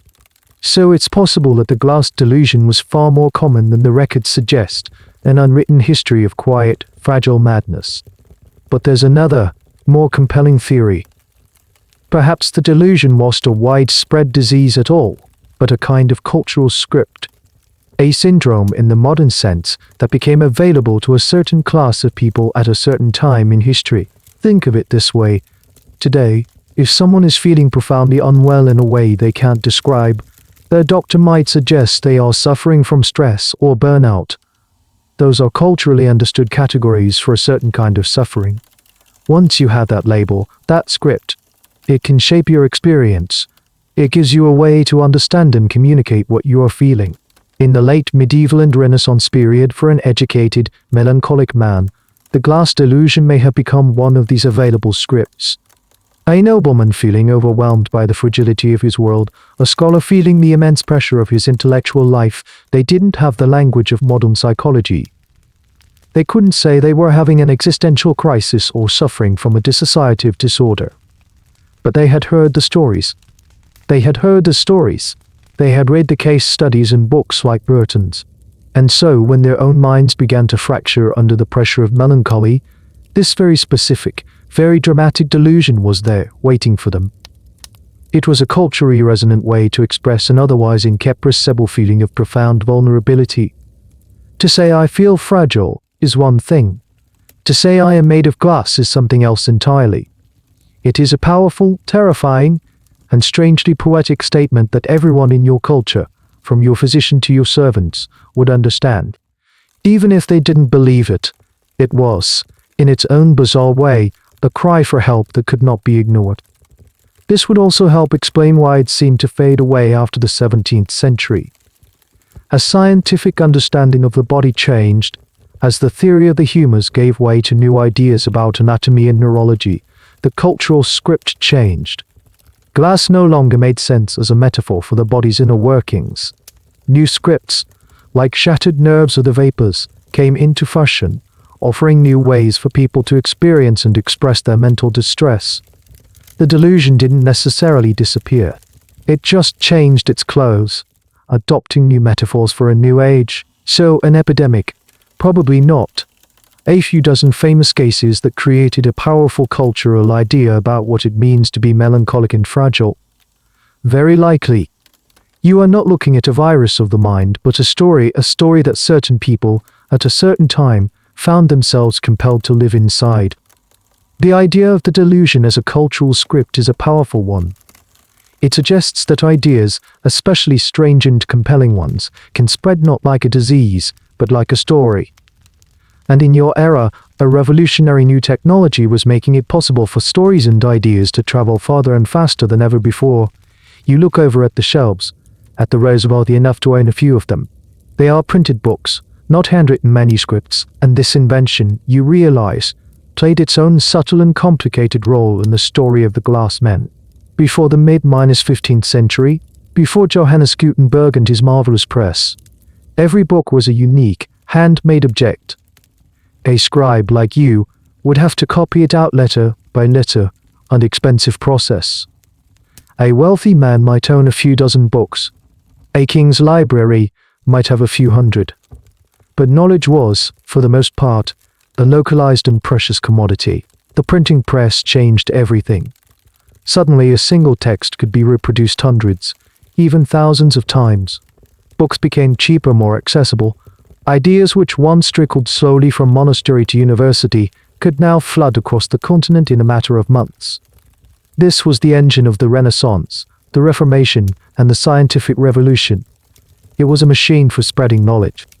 But it was also a machine for spreading fear. Among the first texts to be printed in massive numbers were not just Bibles and classical philosophy, but also almanacs full of dire prophecies, lurid accounts of witchcraft trials, and pamphlets describing the latest plague outbreaks in terrifying detail. The press could amplify a local anxiety and turn it into a continental panic. It created, for the first time, a kind of shared public consciousness, a collective imagination that could be captivated by the same stories and the same fears at the same time. And this, some historians argue, is what happened with the Glass Delusion.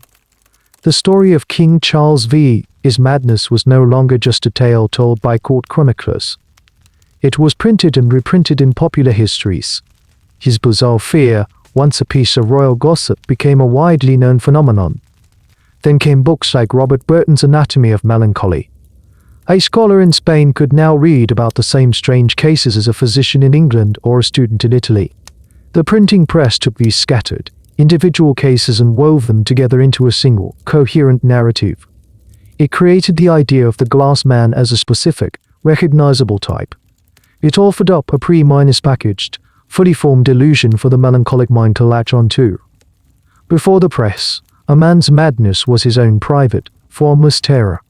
After the press, his madness could have a name, a history, and a set of established symptoms he might, consciously or unconsciously, begin to adopt. You can picture it. A wealthy merchant prone to melancholy, his business facing uncertain times, feels a growing sense of anxiety. He feels brittle, exposed, not sure what's happening to him. Then he reads a popular new book, a collection of curiosities and strange historical events. In it, there is a chapter on the bizarre afflictions of great men. He reads the story of the French king who believed he was made of glass. And in that moment, a terrifying connection is made in his mind. Formless feeling of fragility he has been experiencing suddenly has a name and a shape. That's it, he thinks. That's what I have. The story provides the mold, and his own melancholic fear pours into it, hardening into a perfect, terrible copy. This doesn't mean he was faking it.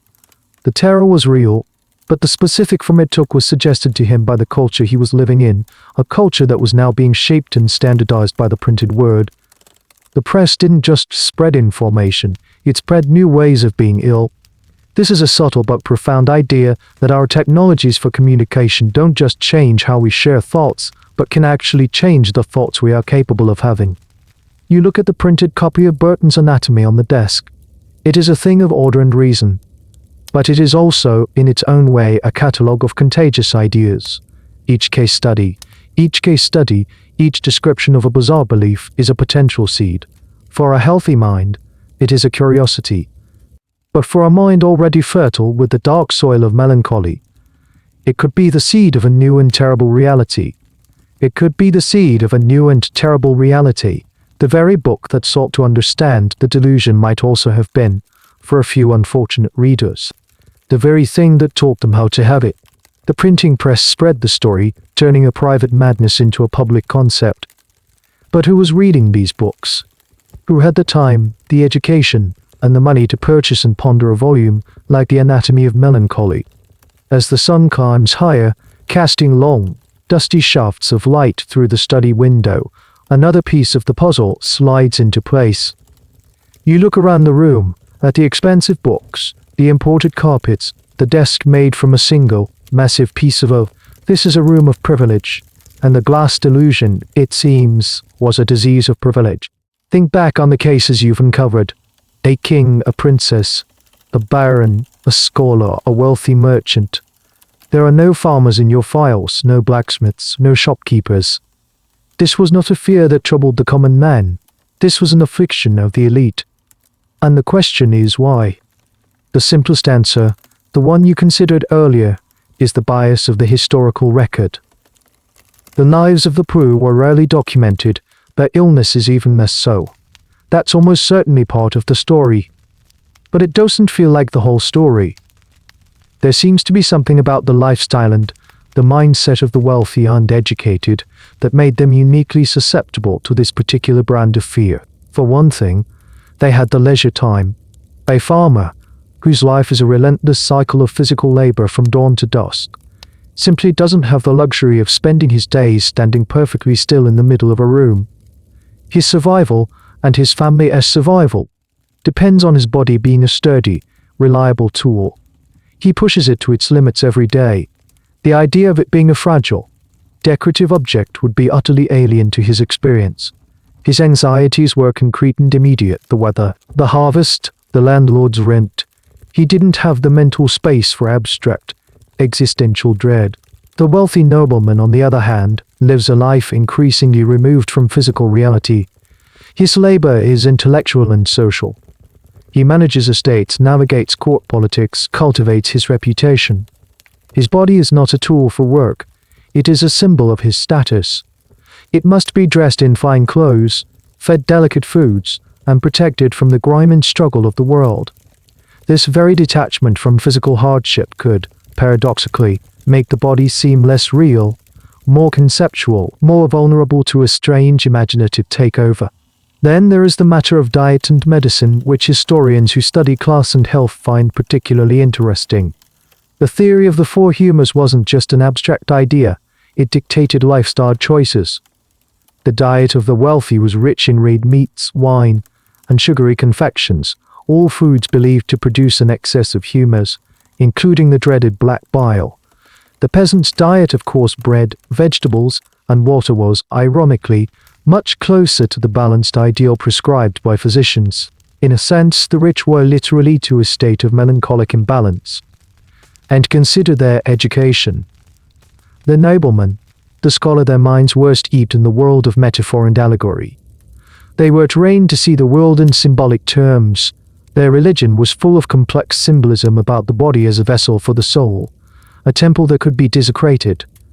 Their literature was filled with stories of tragic heroes brought down by their own internal flaws. This habit of metaphorical thinking, when combined with a melancholic temperament, could be a dangerous cocktail. The line between my body is like a fragile vessel and my body is a fragile vessel could become perilously thin. There is also a more cynical sociological interpretation, though it is, of course, debated. In an age that prized a certain thoughtful, melancholic disposition as a sign of intellectual and spiritual depth, could the glass delusion have been a kind of status symbol? A form of conspicuous suffering. To have a common illness like the flu was well common. But to suffer from a rare, complex, and philosophically interesting delusion that afflicted kings and scholars, that marked you as a man of unusual sensitivity and refinement.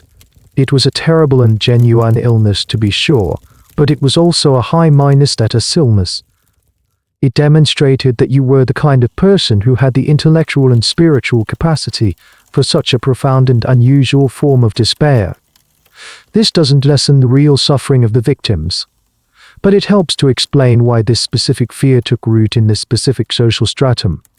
It was a delusion that could only grow in the fertile soil of leisure, luxury, education, and a culture that romanticized the melancholic mind. It was a ghost that haunted the manor house, not the farmer's hut. A private terror for the public elite. The sun is now fully risen. The world outside the study is coming to life. You can hear the distant sounds of the city waking up, a car rattling over cobblestones, a dog barking, the faint cry of a street vendor. The night of deep, medieval certainty is over, and a new, brighter, and altogether more complicated era is dawning. And as the world was changing, so too were the fundamental ideas about what it meant to be a person, what the mind was and what the body was. And in this changing landscape of thought, you find a man who, perhaps more than any other, helped to dismantle the world in which the glass delusion made sense. His name is René Descartes. You find his work what among your master's ancient medical texts. But in a newer section of the library, among the books of natural philosophy, Descartes was a 17th-century French philosopher, a mathematician, a man who decided to throw out all the old books and start from scratch. He wanted to build a new system of knowledge based on one single, unshakable foundation. You pull down a slim volume of his Meditations on First Philosophy. It's not an easy read. It's a dense, careful, step by step demolition of everything he thought he knew. Descartes begins his journey by deciding to doubt everything. He doubts the evidence of his senses. After all, he could be dreaming. He doubts the existence of the physical world. He even imagines a malicious demon whose sole purpose is to deceive him about the nature of reality. He strips everything away until he is left with only one single undeniable truth. And you read the famous line, the bedrock of his entire philosophy, cogito, ergo sum, I think, therefore I am. He realized that even if his senses were lying, even if the world was an illusion created by a demon, he could not doubt the fact that he was doubting. He was thinking through his own existence. For Descartes, the mind, this thinking, doubting, conscious self, was the most real thing in the universe. Everything else, including his own body, was secondary and suspect. This was a revolutionary, world-changing idea. For centuries, following the humoral theory, the mind and body were seen as deeply intertwined, a messy, soupy mixture. Your thoughts were a direct reflection of the state of your humors. Your personality was a product of your physical constitution. But Descartes took a philosophical cleaver and split them in two. He proposed what is now known as Cartesian dualism, the idea that the universe is made of two fundamentally different kinds of stuff. There is the mind, res cogit ans, the thinking thing, which is immaterial, unextended in space, and free. And then there is the body, res extensa, the extended thing, which is a physical machine, operating according to the predictable laws of physics, just like a clock or a fountain. You can see immediately how this shatters the logic of the Glass Delusion. For a man like Descartes, the idea that a physical problem, an excess of black bile, could create a specific, complex delusion in the mind becomes nonsensical. The mind and the body are separate realms, operating on different principles. A broken body is just a broken machine. It doesn't create a broken machine. It doesn't create a broken idea. The thinking I is separate, insulated from the frailties of its physical shell. This philosophical shift had massive consequences, and historians of science and medicine are still tracing its fallout. On the one hand, it was incredibly liberating for science. By viewing the body as a machine, it opened the door for a new kind of medicine, one based on anatomy, physiology, and mechanics, not on ancient theories of humors. You could dissect the body, study its parts, understand its systems, just as a watchmaker studies a timepiece. But it also created a new kind of alienation. The self was no longer a term in the body. The real you was a ghost in the machine. Your body was just a vehicle, a fleshy automaton that you happened to be piloting. You think of the glass men. Their fear was born from an extreme, pathological identification with their bodies. They felt their physical form with such intense, anxious intimacy that they believed its very substance was changing. Descartes offers the complete opposite perspective. His famous thought experiment involves imagining that he has no body at all, yet his mind, his I, continues to exist. This new way of thinking begins to seep into the culture. The educated classes, the very people who were once susceptible to the Glass Delusion, start to absorb this new Cartesian worldview. The idea of the body as a fragile vessel containing the soul is slowly replaced by the idea of the body as a sturdy, predictable machine inhabited by a rational mind. And in this new intellectual climate, the Glass Delusion starts to look less like a tragic medical condition and more like a foolish, old-fashioned, philosophical mistake. It begins to seem not just improbable, but logically impossible. Descartes' radical separation of mind and body didn't cure the delusion, but it helped to create a world where such a delusion could no longer easily take root. The philosophical soil had changed. Descartes' cleaver split mind from body, thought from substance. The real you, the I that thinks, was now a ghost, and the body was just the machine it happened to haunt. This wasn't just an abstract philosophical idea.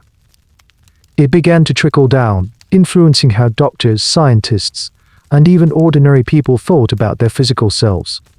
The old world of humors, a world of humors, a world of sympathies, essences, and mysterious vapors, was slowly giving way to a new world of gears, levers, and pumps. You can see this shift happening right here in your master's library. You put Descartes' slim volume back on the shelf and pull down another newer book. This one is not about philosophy but anatomy. It is filled with stunningly detailed engravings. You open it, and you are no looking at abstract diagrams of the four humors. You are looking at the body as a piece of magnificent, intricate machinery. The book is probably something like Andreas Vesalius' De Human, like Corporis Fabricae, on the fabric of the human body. a landmark work from the 16th century that revolutionized the study of anatomy. Berzelius and his followers based their work not on ancient Greek texts, but on direct observation, on the dissection of human corpses. Their work was controversial, even shocking to some, but it revealed a body that was far more complex and robust than the old humoral model suggested. You trace the lines of an engraving with your finger. It shows the human skeleton, not as a grim symbol of death, but as a marvel of engineering, a framework of struts and joints, perfectly designed for movement and support. You turn the page and see the muscular system, depicted as a series of ropes and pulleys, each one precisely anchored to the bone it is meant to move. You see the heart not as the seat of courage, but as a powerful, two-minus chambered pump, driving the blood through a system of pipes and valves we call veins and arteries. This is the body as a clockwork mechanism. It is a vision of immense power and resilience. It is a structure of solid bone, tough sinew, and flexible muscle. It is designed to withstand impacts, to bear loads, to perform work. It is, in almost every conceivable way, the philosophical and physical opposite of a delicate glass goblet. This new mechanical model of the body provided a powerful antidote to the anxieties that fueled the glass delusion. If your body is a machine, it can be broken, certainly. A bone can snap, a muscle can tear. But it doesn't fly into 1,000 pieces from a slight jolt. Mechanical failure is different from catastrophic total disintegration, and crucially, a machine can be fixed. A broken bone can be set. A broken bone can be set. A surgeon can stitch a wound, repaired and maintained. This shift in perspective, which historians of science call the mechanization of the worldview, had a profound effect on how people experienced their own bodies. The language of medicine began to change. A doctor might now speak of the animal spirits flowing through the nose, not as a mystical vapor, but as a kind of hydraulic fluid. The digestive system was described as a set of grinding gears and chemical vats. You can imagine a physician trained in this new, mechanical philosophy trying to treat a man with the glass delusion. The patient says, "Doctor, I am made of glass." 100 years earlier, the doctor would have nodded gravely and said, "Yes, this is a symptom of adusted black bile. Your internal humors have become brittle." He would have prescribed a diet of warm, moist foods to counteract the cold, dry melancholy. But the new, mechanically minus-minded doctor would be baffled. "Glass," he might say, "nonsense. Let me show you." And he might bring out his anatomical charts. "Look here. You are made of bone, which has a tensile strength greater than oak. You are made of muscle and ligament. There is no glass in you. Your fear is an error of the mind, a faulty piece of reasoning, a ghost in your machine that is misinterpreting the signals." Of course, it wasn't that simple. A deeply held delusion cannot be argued away with anatomical charts. But the cultural groundwork was shifting. The very plausibility of the delusion was eroding. The idea that a man could be made of glass began to sound less like a tragic medical condition and more like a pre-minus scientific superstition, a relic of a darker, more ignorant age. The body was no longer a fragile, mysterious vessel filled with volatile fluids. It was a sturdy, reliable, and ultimately understandable machine. And while machines can be terrifying in their own right, they are not, as a rule, afraid of being touched. The age of brittle men was slowly coming to an end, replaced by the age of the well-oiled machine. The world is changing. The body is now a machine, the mind its rational operator. The old fears born of humors and vapors are starting to look quaint. And yet, people still suffer. Melancholy does not simply disappear because a philosopher redefines the mind. So what happens when a doctor steeped in this new, mechanical worldview is confronted with the stubborn reality of a man who, against all logic, still insists he is made of glass? Become just as strange and contradictory as the delusion itself. You find a folder filled with more recent case notes from the 17th and 18th centuries. The language is different now. There is less talk of black bile and more of nerves, fibers, and animal spirits, but the patients are the same, terrified of the slightest touch. The physicians, armed with their new scientific confidence, approached the problem with a fascinating mix of psychological trickery, brute force empiricism, and sheer, baffling invention. One popular category of treatment could be called theatrical cures. You've already read about one. The physician who arranged for a loud crash and then declared the patient's glass backside to be miraculously intact. This approach was all about creating a powerful, dramatic event that could reboot the patient's delusional mind. It was a kind of psychological shock therapy. You read another, even more elaborate account. A Dutch physician named Olborg treated a nobleman who believed his legs were made of glass. The physician, after months of failed logical arguments, finally pretended to agree with the patient. "You are right," he said gravely. "Your legs are indeed of the most fragile glass, and we must protect them." He then had the nobleman's legs carefully wrapped in thick layers of straw and cloth, like a precious vase being prepared for shipping. For several days the patient seemed calmer, relieved to be understood.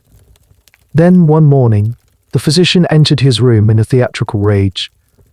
"You ingrate," he shouted, "I have tended to you for weeks, and you have not shown a shred of gratitude." Before the nobleman could react, the physician grabbed a log from the fireplace and began to beat the man's straw-wrapped legs. The nobleman, terrified, screamed that he would shatter. But the blows kept coming, cushioned by the thick padding. "See, your legs are not broken. You are not made of glass."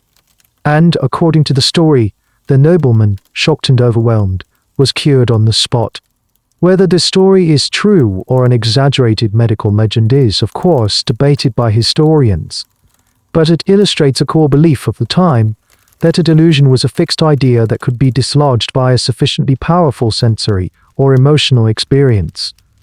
It was a brutal form of cognitive behavioral therapy, attempting to physically demonstrate the falsehood of the belief. Then there were the more gentle, mechanical approaches. If the body was a machine, perhaps it could be fine-tuned. Some physicians prescribed friction treatments. The patient would be rubbed down with coarse cloths, the idea being to stimulate the flow of animal spirits through the nerves, which had presumably become blocked or stagnant, causing the delusion.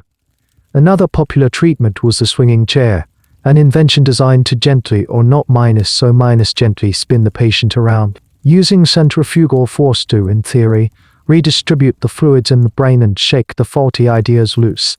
And what about the ones who simply couldn't be cured?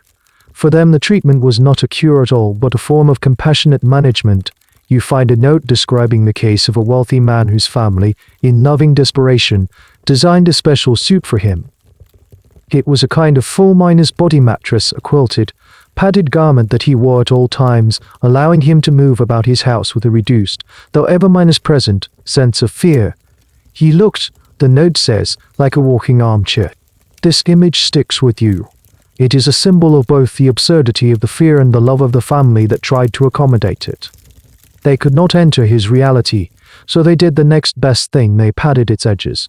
They couldn't fix his mind, so they tried to make the world a softer place for him to live in. These cures, from the brutally theatrical to the gently absurd, reveal a medical profession in transition. They work up between the old world of humors and the new world of mechanics, trying anything they could think of to reach these men who were lost in a prison of their own minds. They were throwing everything at the wall, hoping something would stick, or in this case, hoping something wouldn't shatter.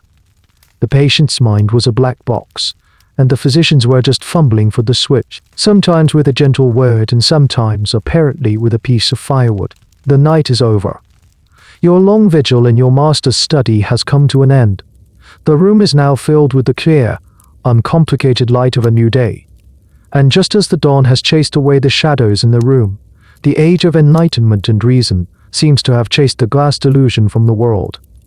The cases you've been reading about are becoming fewer and farther between as you move through the files into the 18th and 19th centuries. The fear seems to be fading, evaporating like a strange dream. You come to the very last file in the stack of melancholia cases. It's a slim one, containing only a few pages. The case is from the mid-19th century, in Vienna, a city of music science, and burgeoning new ideas about the mind. The patient is a man named Paul, a middle-aged civil servant, and he may well have been one of the last men made of glass. His story feels like an echo from another time. Paul lives a life of quiet desperation, strikingly similar to the Baron from centuries before. He has had cushions sewn into all of his clothing. He shuffles when he walks, his feet barely leaving the ground. He has quit his job at the ministry, unable to bear the bustle of the office, the risk of a colleague carelessly bumping his chair. He spends his days in his apartment, a space he has meticulously arranged to minimize the risk of impact. But the world Paul lives in is not the world of the Baron. It is a world of steam trains, telegraphs, and gas lamps. His fear, which would have been seen as a tragic but understandable symptom of melancholy in the 16th century, is now viewed as a profound and baffling anachronism. His doctor's notes reflect this. The physician is not talking about black bile. He is not devising theatrical cures. He is simply deeply perplexed. The doctor describes Paul's condition using the new language of a new medical science, psychiatry. He calls it a monomania, a fixed irrational idea that has taken over an otherwise sound mind. He notes that on all other subjects, Paul is intelligent, articulate, and perfectly sane. He can discuss politics, literature, and the news of the day with clarity and insight. But the moment the conversation turns to his own physical state, a veil descends. His eyes fill with a familiar terror, and he begins to explain in a low, earnest voice that his body is composed of a substance with the molecular properties of silicon dioxide.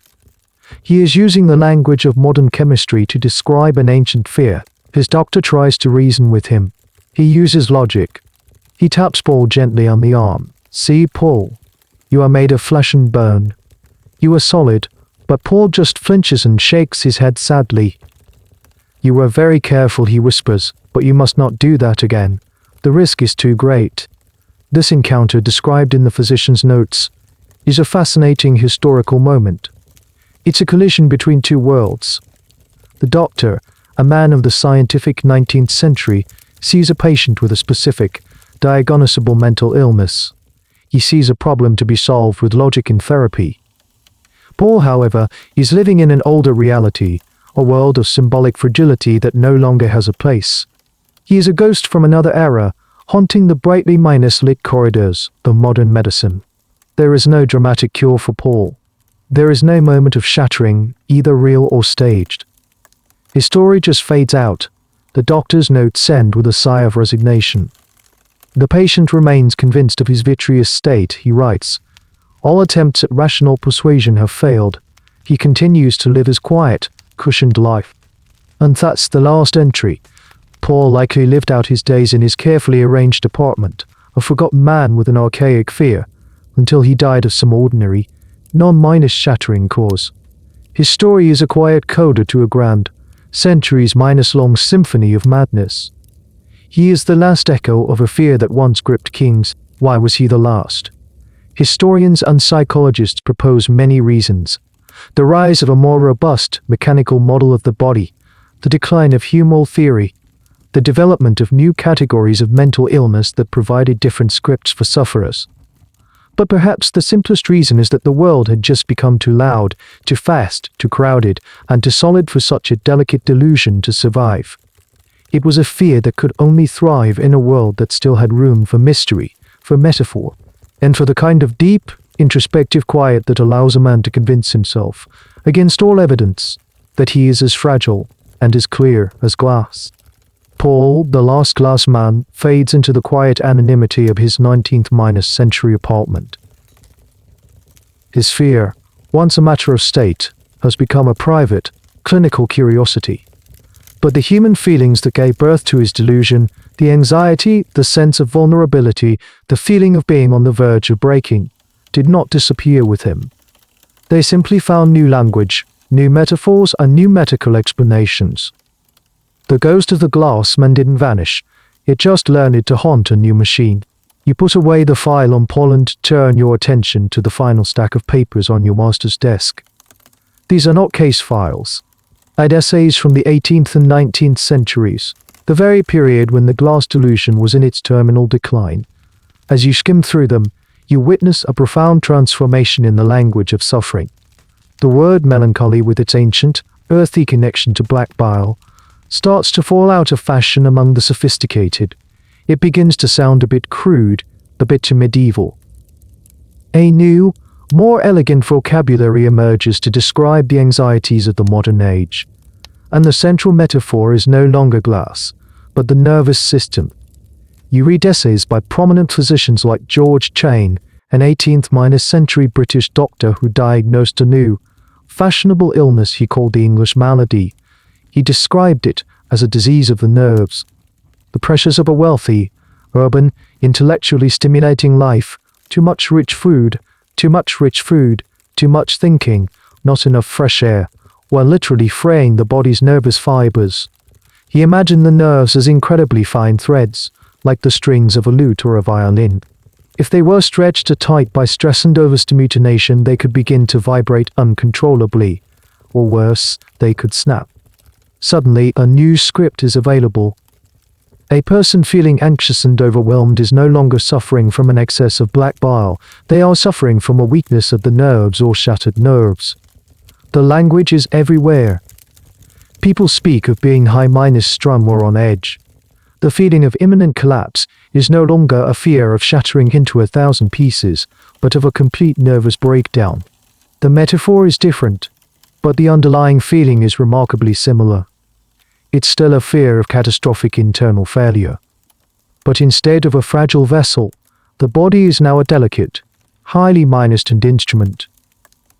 And like the glass delusion, this new nervous illness was, at first, very much a disease of the elite. To have sensitive nerves was a sign of refinement, of a delicate constitution that was ill-suited to the brutish realities of the world. It was a subtle way of saying you were more intelligent, more artistic, and more feeling than the common masses. As you move into the 19th century, the language evolves again. For women in particular, a whole constellation of symptoms, anxiety, sleeplessness, irritability, is gathered under the diagnosis of hysteria or the vapors. The term vapors is a fascinating echo of theory, the idea of a noxious gas rising from the body to cloud the mind. But now, the vapors are said to originate not from the spleen, the source of black bile, but from the womb, and they travel up to afflict the brain. This gender diagnosis is a subject of intense study from medical historians. It reveals how societal views on gender shaped the very way illnesses were understood and categorized. Men of the Renaissance had a fragile, glassy masculinity. Women of the Victorian era had a wandering, hysterical womb. In both cases, the diagnosis reflected the anxieties and prejudices of the time. So, the fear of shattering didn't go away. It just changed its name. From the Homo vitaeus, the glass man, terrified of physical impact, to the man of nerves, terrified of overstimulation, to the woman with the vapors, her own body rebelling against her from within. Each is a different cultural expression of the same fundamental human anxieties about fragility, identity, and the terrifying possibility that the self you inhabit could at any moment fall apart. The fear of being made of glass was a symptom of a world grappling with new materials and new ideas about the body. The fear of shattered nerves was a symptom of a world grappling with industrialization, urbanization, and a new, faster pace of life. You realize that every era gets the metaphors for madness that it deserves, or perhaps that it needs. The language changes, the diagnoses evolve, but the underlying terror of coming undone remains. You wonder what a physician 500 years from now will think, reading about our modern anxieties. What will they make of our language of stress, burnout, and trauma? Perhaps they will see it with the same mixed curiosity that you feel now, looking back at the strange, sad, and transparently human fear of the man made of glass. The light in the study is bright and clear now. Your long night of reading is over, and with it, your journey through the strange history of this delusion. You've seen it diagnosed as a humoral imbalance, a cultural script, a disease of privilege, and a pre-scientific metaphor. But as you neatly stack the papers on your master's desk, one final, intriguing question lingers. For the 3 centuries that it was a recognized condition, how was it really perceived? Alienating madness. Or was there a time when believing you were made of glass was, in a strange way, almost understandable? You think back to the world of the Renaissance nobleman. It was a world governed by a strict and complex code of honor. A man's reputation, his good name, was his most valuable possession. It was also an incredibly fragile thing. A single misspoken word, a poorly judged alliance, a rumor whispered in the right ear. Any of these could shatter a reputation that had taken a lifetime to build. In this context, the idea of personal fragility was not an alien concept, it was a daily reality. This is where some social historians offer a fascinating perspective. They suggest that for a certain period, particularly in the 16th and 17th centuries, the Glass Delusion may have occupied a unique and peculiar cultural space. It wasn't just a madness. It was, in some circles, a socially acceptable madness. It was a way for a man to withdraw from the world without completely sacrificing his dignity. Imagine a nobleman at a royal court. The political intrigue is relentless. He is surrounded by rivals. Every conversation is a minefield, every decision a gamble. The pressure is immense. He is exhausted, terrified of making a fatal misstep. He longs to retreat, to go home to his country estate and be left in peace. But he can't simply quit. To do so would be to admit failure, to be branded a coward. It would be a catastrophic loss of honor. But what if he were to develop a melancholic affliction? What if he were to become convinced, tragically, that he was made of glass? Suddenly, his withdrawal is no longer a choice, but a medical necessity. He is not a coward, he is a patient. His refusal to attend court is not an act of political defiance, but a prudent measure to protect his delicate physical form. His fear, while bizarre, is framed in a way that is oddly noble. He is not afraid of his enemies. He is afraid of his own inherent, precious fragility. In a strange way, it preserves his honor. He is still a man of immense worth, like Venetian glass, but he is simply too fine, too delicate for the rough minus-stumble world. This is a subtle but important point. The delusion provided a legitimate, medicalized reason for a man to opt out of the dangerous social and political games of the era. It was a get-out-jail-free card, albeit a terrifying one to hold. Your colleagues and rivals might pity you, they might think you eccentric, but they would be unlikely to accuse you of cowardice. You weren't weak, you were illness, was a suitably aristocratic and philosophically interesting one. This might also explain why the delusion was so overwhelmingly male. The social pressures on aristocratic women were different. Their honor was tied to chastity and obedience, not to public political maneuvering. They had other, more feminine ways of expressing distress or withdrawing from unwanted duties, often through fainting spells or illnesses that confined them to their beds. The Glass Delusion was a uniquely masculine performance of fragility, one that allowed a man to be both vulnerable and noble at the same time. Of course, this is not to say that the suffering wasn't real. The terror, the isolation, the daily management of the fear, it was all genuine. But the way that suffering was interpreted by the society around the sufferer could make a profound difference. For a time, to say "I am made of glass" was not just a statement of madness. It was a complex social signal. It was a way of communicating unbearable pressure in a language that the culture, for a brief and peculiar moment in its history, was willing to understand and to some extent accommodate. It was, perhaps, the most elegant and tragic sick note ever written. A desperate appeal for gentleness in a world that was anything but gentle. It was a plea to be handled with care, from men whose lives demanded they be as hard as steel. You have finished your work. The sun is high in the sky. Your master will be awake soon, and he will find his correspondence neatly copied, his books returned to their shelves. Your own small contribution to the world of scholarship is complete. You stretch, feeling the stiffness in your back from the long night spent hunched over the desk. The stories of the glass men, the kings and scholars and nobles, feel like a strange dream you are just now waking from. Blow out the stub of the candle, and quietly let yourself out of the study. And then, just like that, centuries collapse. You are no longer in the dusty, candlelit world of your master. You are standing in the clean, quiet, climate-controlled gallery of a modern museum. The air is still carrying the faint, sterile scent of preservation. The light is soft, indirect, designed by curators to be as gentle as possible. You are surrounded by objects that have survived the long, chaotic journey from the past. Before you is a glass case, a fitting container. And inside the case, resting on a bed of dark velvet, are fragments of Venetian glassware from the 15th and 16th centuries. There is the delicate spiraling stem of a goblet, a shard of a bowl with impossibly fine white latticework embedded within it, a piece of a plate so clear it seems to capture and hold the light. They are beautiful, ethereal, and broken. You lean closer to the display, your reflection a faint ghost on the surface of the protective barrier. You look at these surviving fragments, and they are no longer just objects. They are witnesses. This shard of a goblet might have been held by a man like the Baron, a man who admired its beauty and feared its fragility, until his own mind blurred the line between the object in his hand and the hand that held it. This stem might have been part of a set that graced the table of a king like Charles VI before his mind was lost in the woods.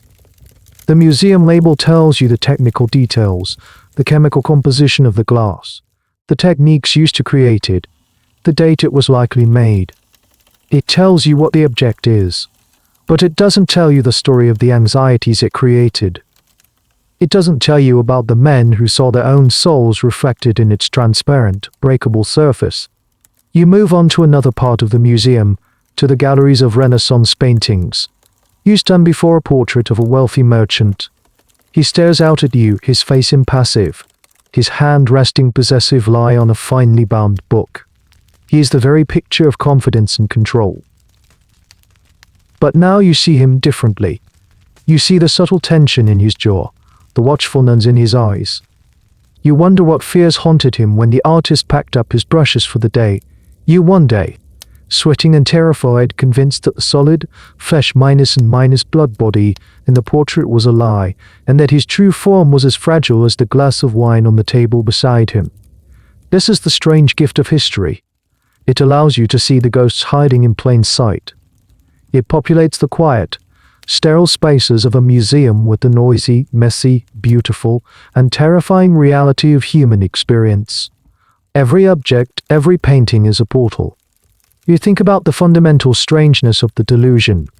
To believe you are made of glass, it is a belief that, on its surface, is completely at odds with the physical evidence of your senses. You do not look like glass. And yet, for a few hundred people over a few hundred years, this belief was more real than reality itself. It was a testament to the astonishing power of the human mind to construct its own world, to override the data of the senses with the powerful poetry of a single, terrifying metaphor. These men are long gone.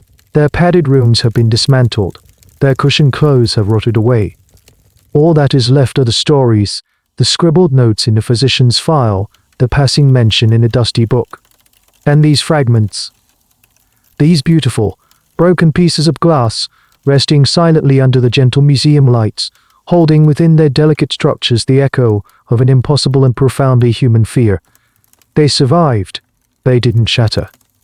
You leave the hushed halls of the museum and step out into the bright, noisy reality of the modern world. Cars rush by, their metal bodies gleaming.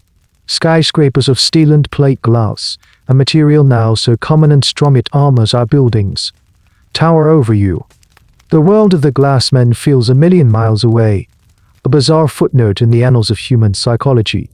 Their specific fear seems impossible now, a relic of a superstitious age. No one today is professionally diagnosed with the belief that they are a Venetian goblet.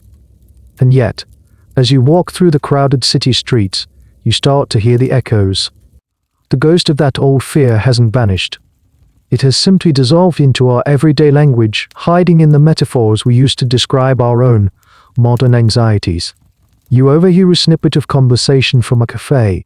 A young woman is talking to her friend about a difficult situation at work. "I just feel so fragile right now," she says, "like I could just break." She doesn't literally believe she will shatter into pieces, of course. But she is reaching for a metaphor, and the one she finds is glass. You think of all the ways we use this language. We talk about a fragile ego. We warn a friend to handle with care someone who is going through a tough time. We speak of a person's confidence being shattered by a harsh criticism. When someone is emotionally distant, we say they have put up a wall of glass. When we feel exposed and vulnerable, we feel seen through or transparent. These are not just dead metaphors. They are living fossils of that older, more literal fear. They are the linguistic descendants of the glass delusion. We no longer believe our bodies are made of glass, but we have inherited the idea of the psyche, the self, the ego, as a glass-like object, something clear, precious, and terrifyingly easy to break. This linguistic connection is a point of fascination for many psychologists and linguists. They debate whether the language shapes the feeling, or the feeling shapes the language. But either way, the link is undeniable.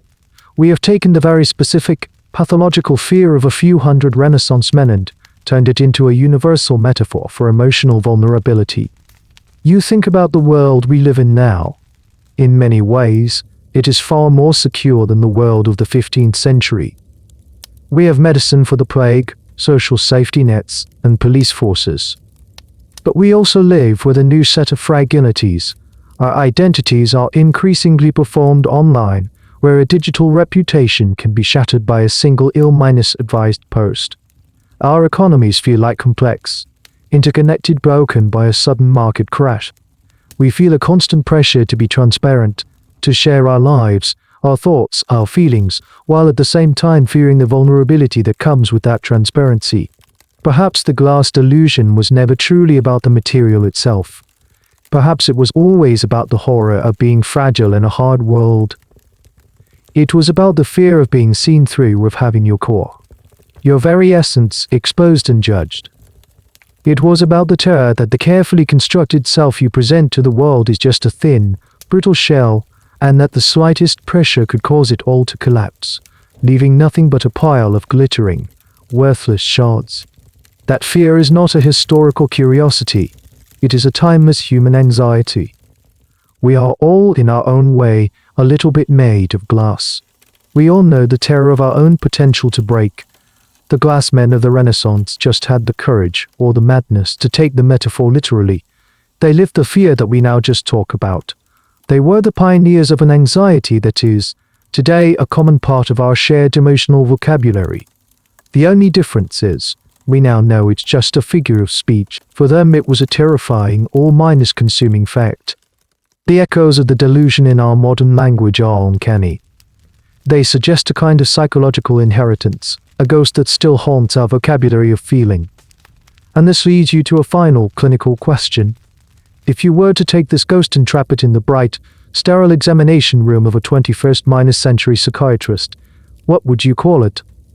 If a patient walked in today, complaining of being made of glass, what would be the diagnosis written on their chart? You can imagine the scene. The quiet, comfortable office. The doctor listening patiently, making notes. The patient, like the civil servant Paul from Vienna, might be perfectly lucid and rational in every other aspect of their life. They can manage their finances, discuss the weather, and hold a perfectly normal conversation right up until the point they explain, with sincere and palpable terror, that they cannot sit on the hard plastic chair for fear of shattering. The psychiatrist would likely turn to a very large, very important book, the modern equivalent of your master's Anatomy of Melancholy. It's the official catalogue of mental disorders, the definitive guide to the maladies of the mind, and after consulting it, the doctor's finger would probably land on a specific diagnosis: delusional disorder, somatic type. Let's break that down. Delusional disorder means the primary symptom is a fixed, false belief that is resistant to all reason. It's not part of a broader psychosis like schizophrenia. It's a single, powerful, encapsulated delusion. Somatic type means the delusion is about the body. The patient believes they have a physical defect, a medical condition, or, in this case, a bizarre alteration to their very substance. It fits the glass men perfectly, for the most part.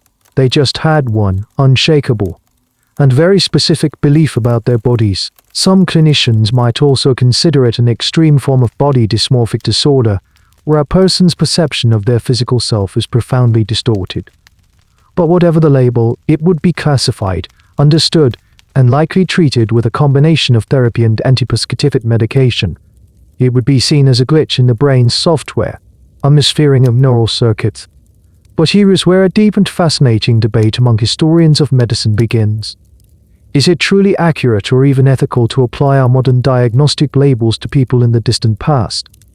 This practice is sometimes called retrospective diagnosis or diagnosis or diagnosing the dead, and it is fraught with problems.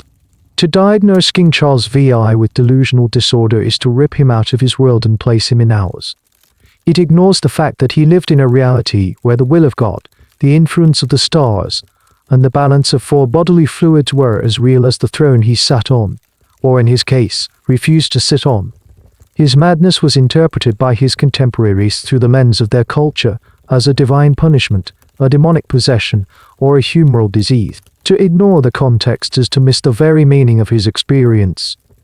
It's like taking a beautiful, complex medieval tapestry, pulling out a single thread and saying, "Ah, this is polyester."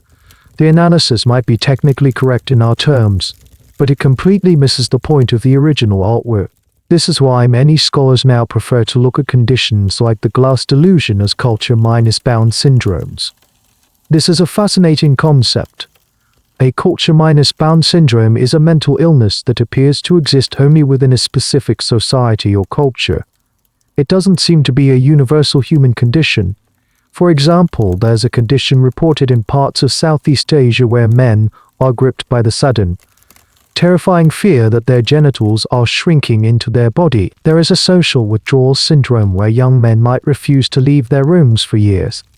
These conditions are real and cause immense suffering, but they are expressed in a way that is deeply tied to the specific anxieties and beliefs of that culture. Seen in this light, the Glass Delusion was perhaps Europe's own, very peculiar culture-minus-bound syndrome for a few centuries. It was a product of a unique historical moment, a moment of new, magical materials, of humoral theory, of religious upheaval, and of a specific kind of aristocratic anxiety. So what would we call the glass man today? We'd call him a psychiatric patient, but in doing so we might lose sight of what he really was, a poet of his own private catastrophe, a man whose mind, in a desperate attempt to make sense of its own fragility, seized upon the most beautiful and brittle metaphor his world had to offer. You have looked at this fear from every angle, the medical, the social, the historical, the linguistic.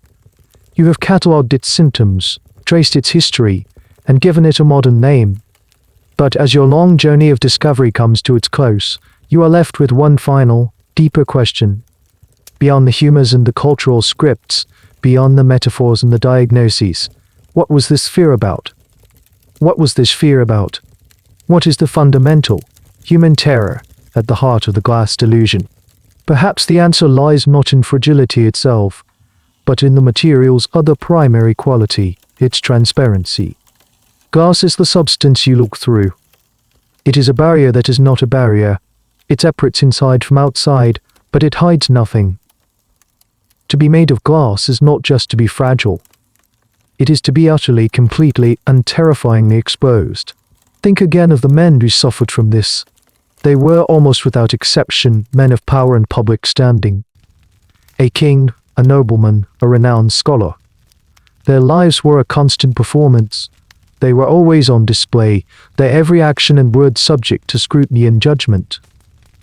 They had to maintain a carefully constructed public facade of wisdom, of authority, of effortless command. But behind that facade, like any human being, there was doubt, fear, and insecurity. The Glass Delusion, in this light, can be seen as the ultimate anxiety of public life. It is the fear that the mask will not just slip, but dissolve completely, leaving your inner self, your true, vulnerable, frightened soul, visible for all the world to see. It is the terror that people will be able to look right through your carefully composed exterior and see the flawed, fragile human being within. They will see your secrets, your weaknesses, your black bile. You will be transparent to your enemies, to your rivals, to your subjects. This fear of being seen through is a powerful and timeless one. We all feel it to some degree. It's the anxiety of public speaking, the nervousness of a first date, the imposter syndrome that whispers to us in our moments of success. It is the fear of being found out, of being revealed as a fraud. The glass men simply experienced this common anxiety in its most extreme literal and pathological form. Their minds created a delusion that made their deepest psychological fear a physical reality. If you could see me as I truly see myself, the delusion seems to say, you would see that I am hollow, brittle, and utterly transparent. There's a famous story told about the philosopher Arthur Schopenhauer, who lived long after the age of the glass men. He was known for his pessimistic philosophy and his misanthropic personality. A woman in his apartment building once complained that he had pushed her down the stairs. When confronted, Schopenhauer's alleged defense was bizarrely telling. He argued, to a woman who is transparent, you yourself become transparent. While the incident itself is grim, his choice of words is fascinating. He connected transparency with a kind of violation, a loss of self. This is the core of it. The terror is not just that a touch will shatter you, but that a gaze will penetrate you. You are a walking window, a living display case for your own inadequacies. And if people can see right through you, they can see that there's not much there. Just a hollow, fragile vessel. Seen this way, the elaborate precautions of the glass men take on a new meaning. The padded clothes, the cushioned rooms, the refusal to be touched. These are not just defenses against physical impact. They are desperate attempts to create a buffer against the world's gaze. They are attempts to become opaque again, to build a soft, protective wall around a self that feels terrifyingly C-through. They are trying to hide. But their very madness is a confession. A transparent admission of the one thing they are most desperate to conceal, their own profound and terrifying vulnerability. It is the final, tragic paradox of their condition. The fear of being seen through made them the most intensely watched men of their time. And so we arrive at the end of our long night. The last file is closed, the last story told. The study is now fully illuminated by the morning sun, and the strange, fragile phantoms that haunted its shadows have retreated. You have walked with kings, scholars, and nobles through the cushioned corridors of their fear. You have felt the chill of their impossible condition, and now, it is time to let them go. You stand up from the desk one last time. The air in the room no longer feels heavy with the past, but fresh with the promise of a new day. You look out the window, through the flawed, bubbly glass. The world outside is no longer a distorted, watery landscape. It is clear, solid, and real. The people walking in the street below are made of flesh and bone. The buildings are stone and timber. The world is sturdy, robust, and blessedly opaque. The glass delusion feels now like a dream you are waking from. It was a long and vivid one, full of strange and haunting images, a king swinging a sword in a sun-dappled forest, a scholar standing motionless in an empty room, convinced he is an urn, a princess gliding sideways through a doorway, a glass piano held carefully within her. These images begin to lose their sharp, terrifying edges. They soften, becoming less like case studies and more like figures from a forgotten fairy tale. The fairy tale is about a time when the world was changing so fast that the minds of a few sensitive people began to crack. It is about a time when a new and magical material offered a powerful, irresistible metaphor for their breaking. It's a story about the strange poetry of the human mind, its ability to weave its deepest fears into a story, and then to climb inside that story and live there. But all dreams, even the most compelling ones, must end. The sufferers of this strange affliction eventually found their own kind of peace. Their fragile lives came to a quiet, unshattered close. The cultural anxieties that gave birth to their fears slowly subsided, replaced by new anxieties, new metaphors, new ways of being afraid. You feel the delusion finally fading from your own mind. The empathetic chill you felt, the flicker of understanding for their terror, it recedes.